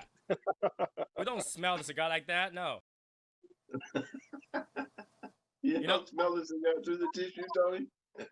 No, because I don't smoke cigar. I don't smell cigar that way. Like Martin, he will like plug the foot of the cigar to his nose and go. And No, that's yeah, how. That's kind of what I was thinking about with the tissue. But then, like, you know, if you know, I'm just waiting for a review where the tobacco goes up in his nose because it's like chopped up real fine. Quick 30 says he always removed the cedar sleeve on his cigars. The cedar sleeve. Or a Cuban sandwich and oh man. Honestly, I think those food bands, the sleeves and stuff like that, is to protect the foot. It's not really to keep moisture. It shouldn't be keeping the moisture in there. It doesn't help. Just snorted a tobacco leaf, yeah. Right? I think it's really to help to keep the foot not cracking and stuff like that during transportation. A lot of people put in the acrylic humidor, they put it straight down. You know, if you don't know about it, watch Martin's video, one of his very first video. It's talking about not to put the foot straight down, because when you do that, you're gonna crack the foot. When you, especially if you don't smoke a lot of cigars. That's my highest viewed video. I wonder where he got that idea. Yeah, I wonder where. Yeah, I wonder where. I don't wonder where he got that idea when I was talking about it. He got it from this short little Asian man that I think that we talk to all the time on Facebook. That's where I think we got it from. Hey, 5'8" is not short. 5'8" is not short. Yeah, I'm short. I'm 5'5". Off a long YouTube video today, Tony. Oh yeah, it is. If you would have seen my nephew yesterday, Mike, you would have felt real bad, man. I saw that. He's 7'5". Oh Jesus wow! Christ. That's like two Michaels. Dude. There's no shit, man. He's 7'5", man. Shoot, he makes me feel bad. I'm over here looking up. Shoot. So yeah, the point is that, you know, cigars meant to be enjoyed. We should try out the cigars and just really find what cigar to enjoy rather than, hey, what can I do to make my life more miserable to store my cigar? And I think that's a lot of people's problem. A lot of new smokers' problem is that first thing, when you go out get your cigar, you got like 5-pack. You'll be like, oh no, I need to go get a 250-count cigar box to store these, right? Put Having in a two empty Ziploc cigar bag with a boxes is Bovia, actually a you'll be problem. okay. Having a cigar box that holds 250 and you put only 5 cigars in there is actually worse than having no box. Yep. I'll be right back. My battery's dying. Yeah, I wasn't talking about buying a big thing, you know, for 5 cigars, but I'm saying there's other ways to store the cigars until, you know, till you get enough for you I know, mean, wouldn't if humidor you that size. buy a 5-pack, I agree. You know, just get a Ziploc bag and put them in there and put a little Bovia. You be fine. They ain't gonna go bad. And you ain't If gonna you go only back in get like short a term either. 5-pack that lasts you a week or two. And it really depends how long you gotta store that 5-pack. If you gotta store that 5-pack for 5 years, then that's a different story. Don't put it in the zipper pack. Oh, ain't nobody got. Nah, don't even tell me. I'm not gonna. That's not even 3 weeks. Them all gonna be gone. Well, we're talking about beginners here. We're talking about beginners here. Just to grab a little Tupperware thing, you know, and throw them in there. We're talking about beginners here who's not even sure if he should be smoking cigars or he likes smoking cigars. Period. He buy the first 5-pack. Pretty much everybody's got a Tupperware thing at home that can seal. Because I've seen a lot of people who got into the hobby and now, you know, a month, 2 months later, they're selling out their equipment. Yeah. They're selling their humidor, tabletop humidor. They're selling out their cigars. They're selling everything they have. And that's more of a hassle than knowing that you don't have to go through all that just to simply smoke a cigar. Right? So, like, you know, if you're brand new and you're like, you smoke one, lack of comparison, Casa Cueva Reserve. You smoke one and you like it. So, you know what? That's what I like. I'm going to go get a box of it. Should you go out and get a humidor, humidity pack, you know, and all the storage things and the meter and all that stuff? No. Go get a Bovita, toss it in there, forget it. Well, some people, that $175 or $170 they spend on that box could be a rather large investment for them, and they might want to do that because they're not going to be able to buy another box. But here, Man, I knock a box off in a month. What are you talking about? Shit, I buy a box of AJs. we're talking about beginners here, Cat. We're talking about beginners here. We're talking about beginners here. But still, even if you gotta keep that box for 6 months with only 1 pack of Bovita in there, it will survive majority of the time. I agree. See, I never had I never bought my first humidor until about 5 years after I'd smoked, because I just kept them in the plastic bags that I bought my cigars in. Me Right? too. And you just have a small pack of Bovita that came with. Yeah. Right? That was it. It's not that complicated. Smoking cigars shouldn't be that complicated. Should be enjoyed. Should be, you know, and I think that any shop that recommend you to, like, when you first started smoking cigar, they're like, hey, you should get a humidor, you should get a Bovida pack, you should get a cutter, you should get this to start. Bullshit. That's a salesperson. Yeah, he's gonna say all that. What do you expect? But Yeah, what that I'm would be saying, me. what I I'm gotta saying is sell that that don't pack. listen to that. Don't listen to that, right? Go talk to someone who has been smoked for a while and that can give you an honest opinion of what you need, right? Because if you ask me, hey, is 250 count humidor big enough? I'm always gonna say no. Right? If you just started yesterday, I'm gonna tell you no. If you gotta buy a humidor, buy a big one. You know why? Because it's easier to sell a big humidor later on when you don't like it than a small tabletop. Right. Yep. Sure is. Right? So I'm always gonna say that. And then the point is that if you only gotta keep your expectation is that under 100 cigars, don't buy any of those But see, why would anybody want to sell their humidors? when they need a bigger one.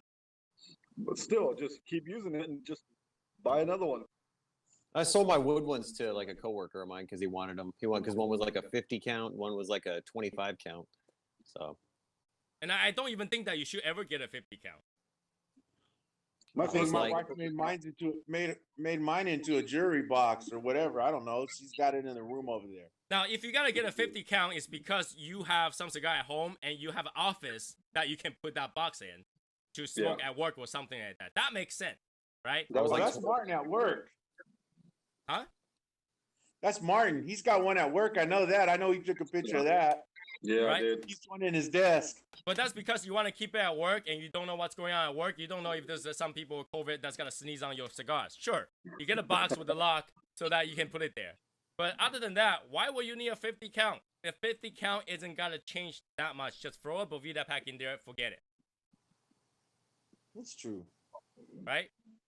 So yeah, I mean that's the main point. Like, you know, if you're a beginner, you're ever watching this, I know that you're not gonna get this far in the video. But if you do, if you just started, don't go out and waste your money. If you gotta spend $100-something on all those equipment, buy another box of cigar instead. Use those boxes that came with those cigars. Those boxes are meant to, you know, long-term storage for cigar. They were meant to store cigars. They're meant to ship cigar with. They're meant to take beatings. They can take your cigar for 3 months, no problem. Especially the ones from Casa Cueva. They're basically sealed. You could just throw a Bovia in them and they're sealed. They seal up real good. Unless it's the natural one, they're paper. Or the Camachos, there's no seal on it. Oh, the Camacho's just got a flap. That's all it is. It's a flat box. No, the Yeah. Camachos has those lacquered box. They're actually good. But they don't have a good seal on them. Well, if you want a good seal, then put some silicone over it. It'll still be cheaper than buying a humidor. Yeah. Right? It'll still be cheaper than buying. It's really not worth to spend the $100 to buy that humidor when you can buy another box of cigar with. You can buy a tub, like you can buy a acrylic jar for like what, $12 and holds. Yeah. But acrylic jar is 20? not good for long-term storage. Right. I mean, I'd mean, rather that's store what- in the original box that it came with than an acrylic jar. mine's don't last long anyway. So shoot, I think I buy like 60 a month or so. Again, you can talk about beginners. The beginners probably smoke one cigar a week, if not less. I haven't reached Michael Wells status yet. 10 cigars a day. Right? yeah, I'll probably be like 6 by the end of the day. I'm gonna say. Yeah, I kind of see that because you're on the bunny truck. I see you're not driving the brown truck. You're on the in and out truck. Yep. Freaking yep. All right, Martin, how much cigar you have left? I know you just lit up another one. How much cigar you have left? About that much. Okay, we'll give you a little more time before I kick everybody off. For YouTube? Yeah. Yeah, on YouTube too, because I think that's a very important message for people who actually watch this and expect some knowledge out of this. I think the knowledge is don't worry about it. Enjoy your cigar. Don't worry about it. Don't make your Martin- life a hassle just to enjoy something. Martina, are you gonna get another one afterwards? Probably. All right. Because I'm gauging to make sure I'm gonna get another one or not. Yeah. So yeah. Okay, I gotta ask Yeah. Michael, how many times do you throw that thing to your dog? I don't know. I don't want to count. Yeah, because I'll be going out and having a cigar here in a few minutes. So. Like, I don't know how much cigar Sherry have, but it looks like Sherry enjoy her cigar without worrying about too much. I never seen Sherry go on the group and ask how to store cigars, or if anything happened to her cigars, like, what should I do about it?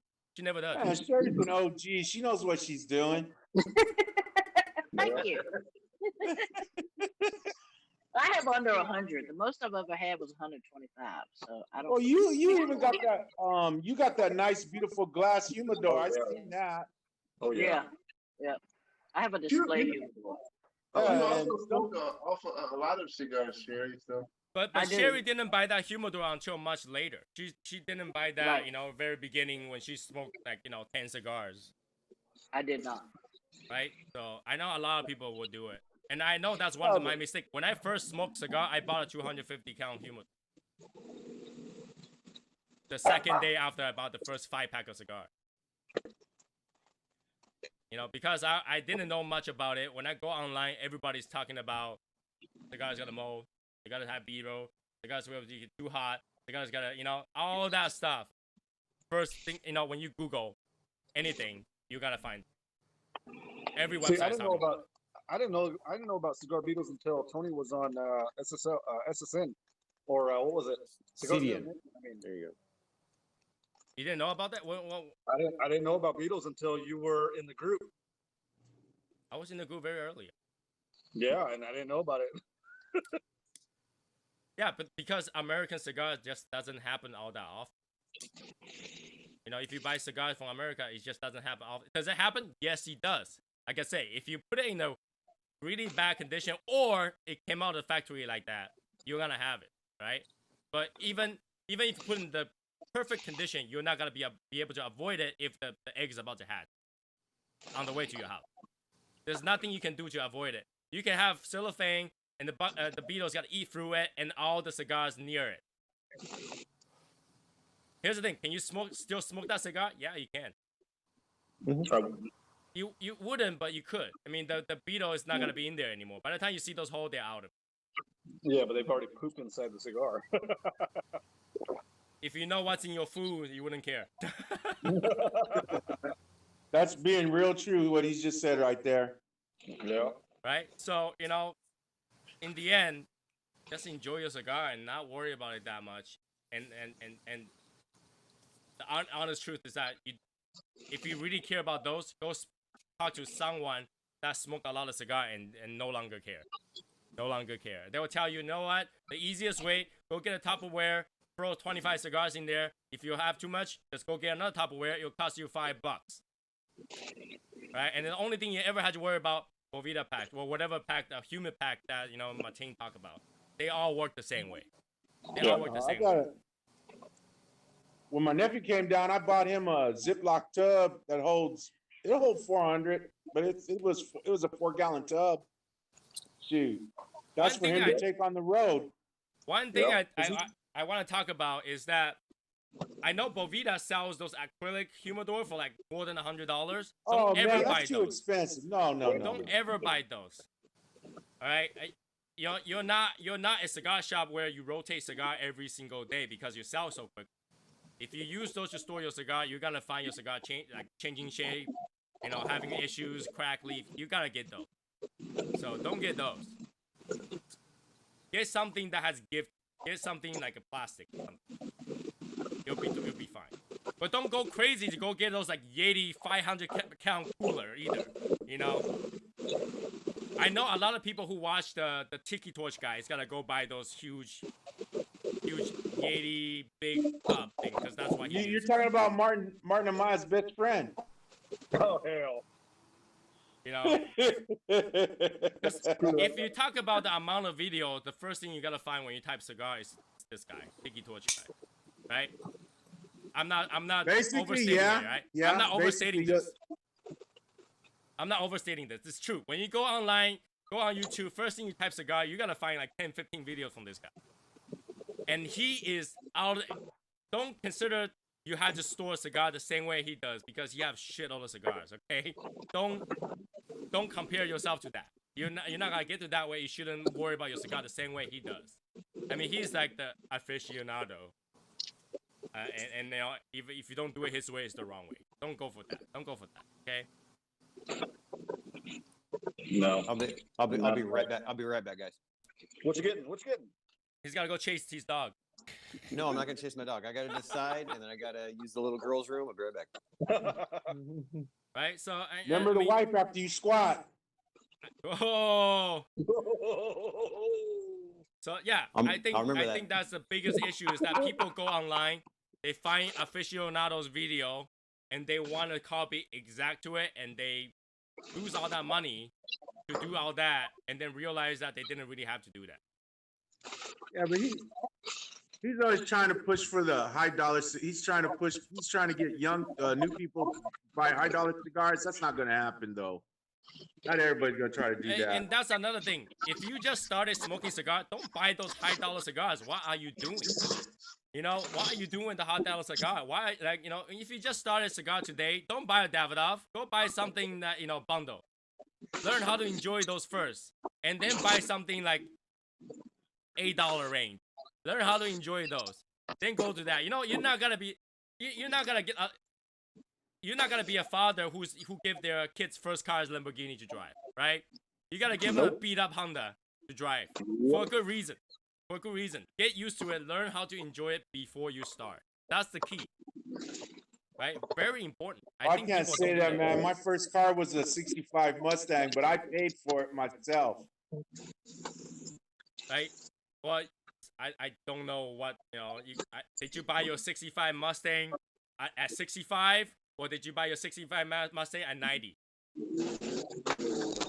I bought my '65 Mustang that was pretty beat up, and while I was still in high school, and had it paint. I did the motor, and my friend was doing auto body, and but here's the thing: you bought a used one. You don't go buy a brand new, pristine, high-end car on the spot. Hell no. Right? So it's the same thing for cigar. For people to enjoy it, they really wanted to go from the bottom up. Don't go like, you know, I'm gonna smoke cigar. I'm gonna look like James Bond. I gotta go right to Davidoff and then smoke that Davidoff thing. Turn myself green and not like it. Oh, the first cigars I really started with was the ones from Asylum. What were they? The cheap the bundles. Yeah, see, you went with the bundle, right? You went with the bundle. That's fine. I went with that, and I went with the Vigilante. That was pretty good. You know, I know there are some people that started out first cigar, get an A Fuente. And you think that person's gonna enjoy it? Yeah, he's gonna feel cool for 5 seconds and then turn green. I'm gonna admit this right now. I've never smoked a Fuente, so I'm good with that. I ain't messing nothing. I don't think.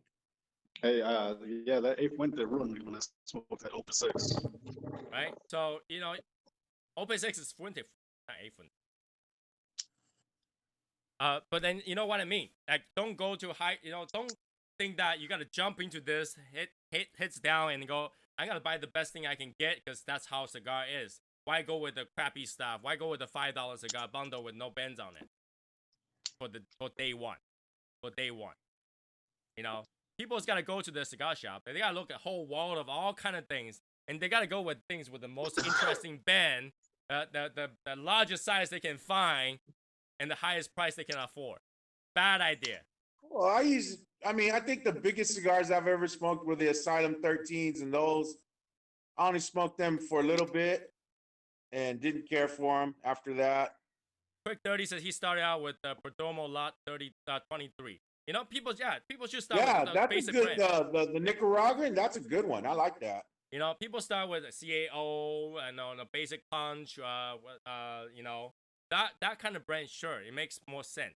Like, don't go straight to, like, you know, imagine somebody smoked the Julius Caesar day one. You know, they got $60 in their pocket. They go, you know what? I'm gonna celebrate today my first cigar, Julius Caesar, on day one. Yeah, they'll be celebrating in front of the toilet.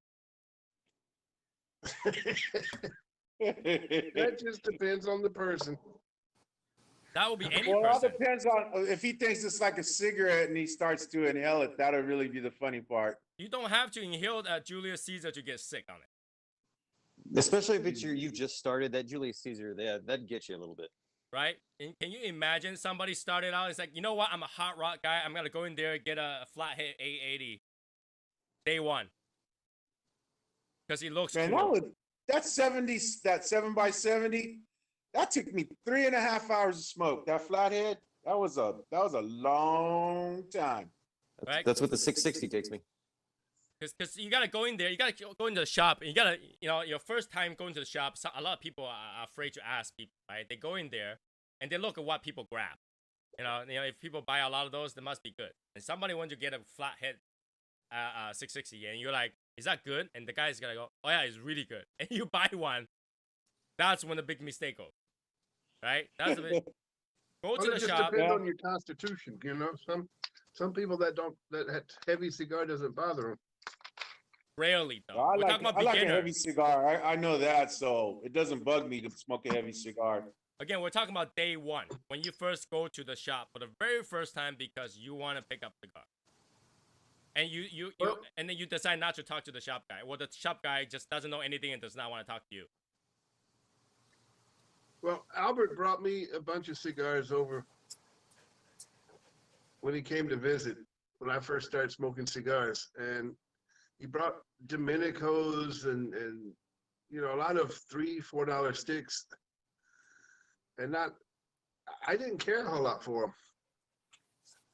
Sure, but you're a bigger guy too. I mean, obviously everything has exception.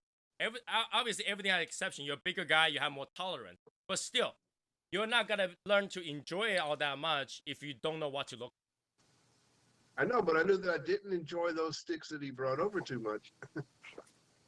Plus, at your area, is that your first stick though? Is that your first time smoking it though? Is that your first time smoking cigar? Yeah. That's your first time smoking cigar. He bring you something light, and you did not like it. Yeah, sure. I didn't care too much for the cigars that he brought over too much. They didn't have any taste. They're not supposed to have too much taste because they don't have that much strength to go with it. They didn't taste good, and they still don't taste good.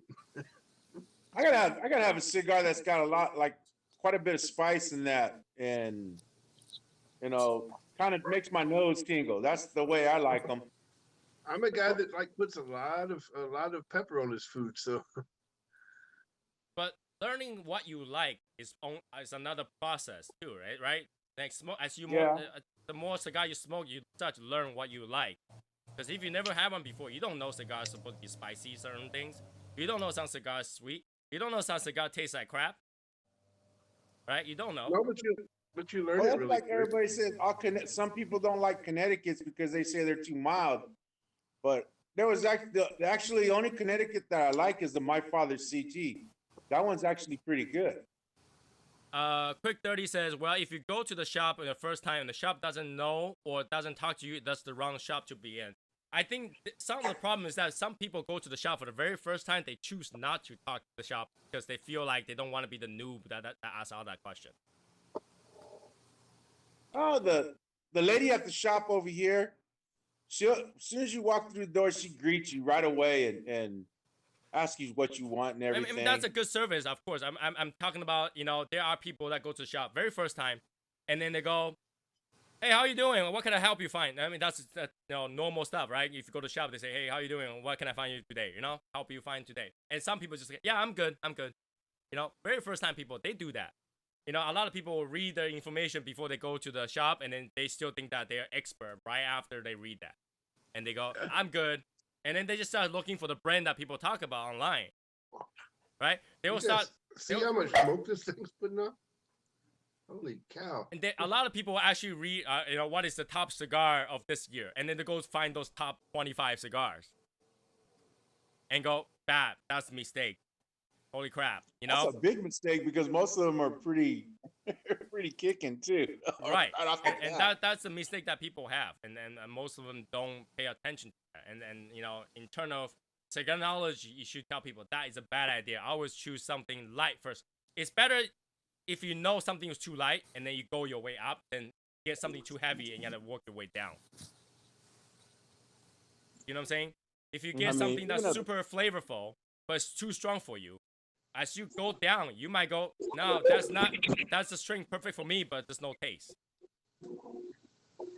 I mean, if you're gonna start out and you're gonna try to you want something that's mild, that's pretty good. Try the Rose of Sharon. Yeah, Southern Draw, that would actually be a decent cigar to start out with.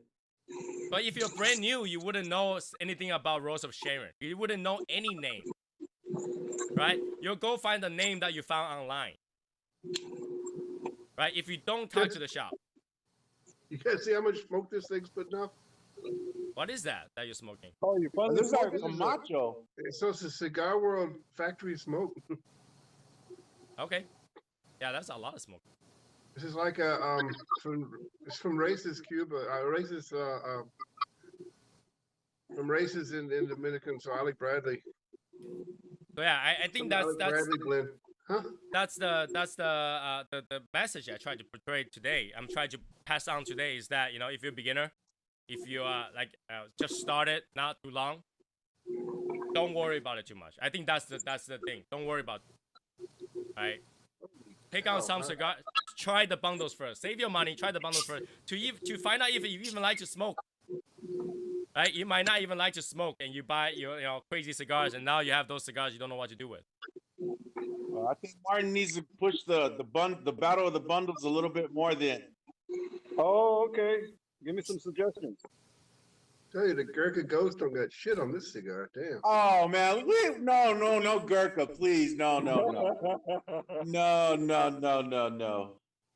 Here's the thing, though. There are some people that like Gurkha, but what I like to recommend people is that before you try Gurkha, try another brand that's famous for their cigar first before you try Gurkha. Now, if you still like Gurkha, you can continue. If your name's Jeff, continue. But if you don't like Gurkha, then you know not to buy Gurkha, because a lot of people will smoke Gurkha very first time and continue to smoke Gurkha and got used to that flavor and only like Gurkha at that point. Like Black and Milds. Have you tried the factory Nicaraguans from Famous? Have you? No, I have not. I think that was going to be my next buy. Yeah, that's the next. I got a 5-pack of it. It wasn't too bad, so I'm thinking about go ahead and just getting a bundle. It's long filler. Yeah. Anyway, so I think that's long enough for today's video. It's 3 hours and 13 minutes. I should really go take my bath. So Well, we'll be there. yeah, I know you'll be here. Because James just light his up. So, anyways, I'm gonna cut YouTube up here. I hope that people do. I should put a note there. It's like if you want information, cut through like 3 hours before you start. You'll get some good information out there. But yeah, thank you for being here today, and I will chat with you guys next time. Time for some coffee.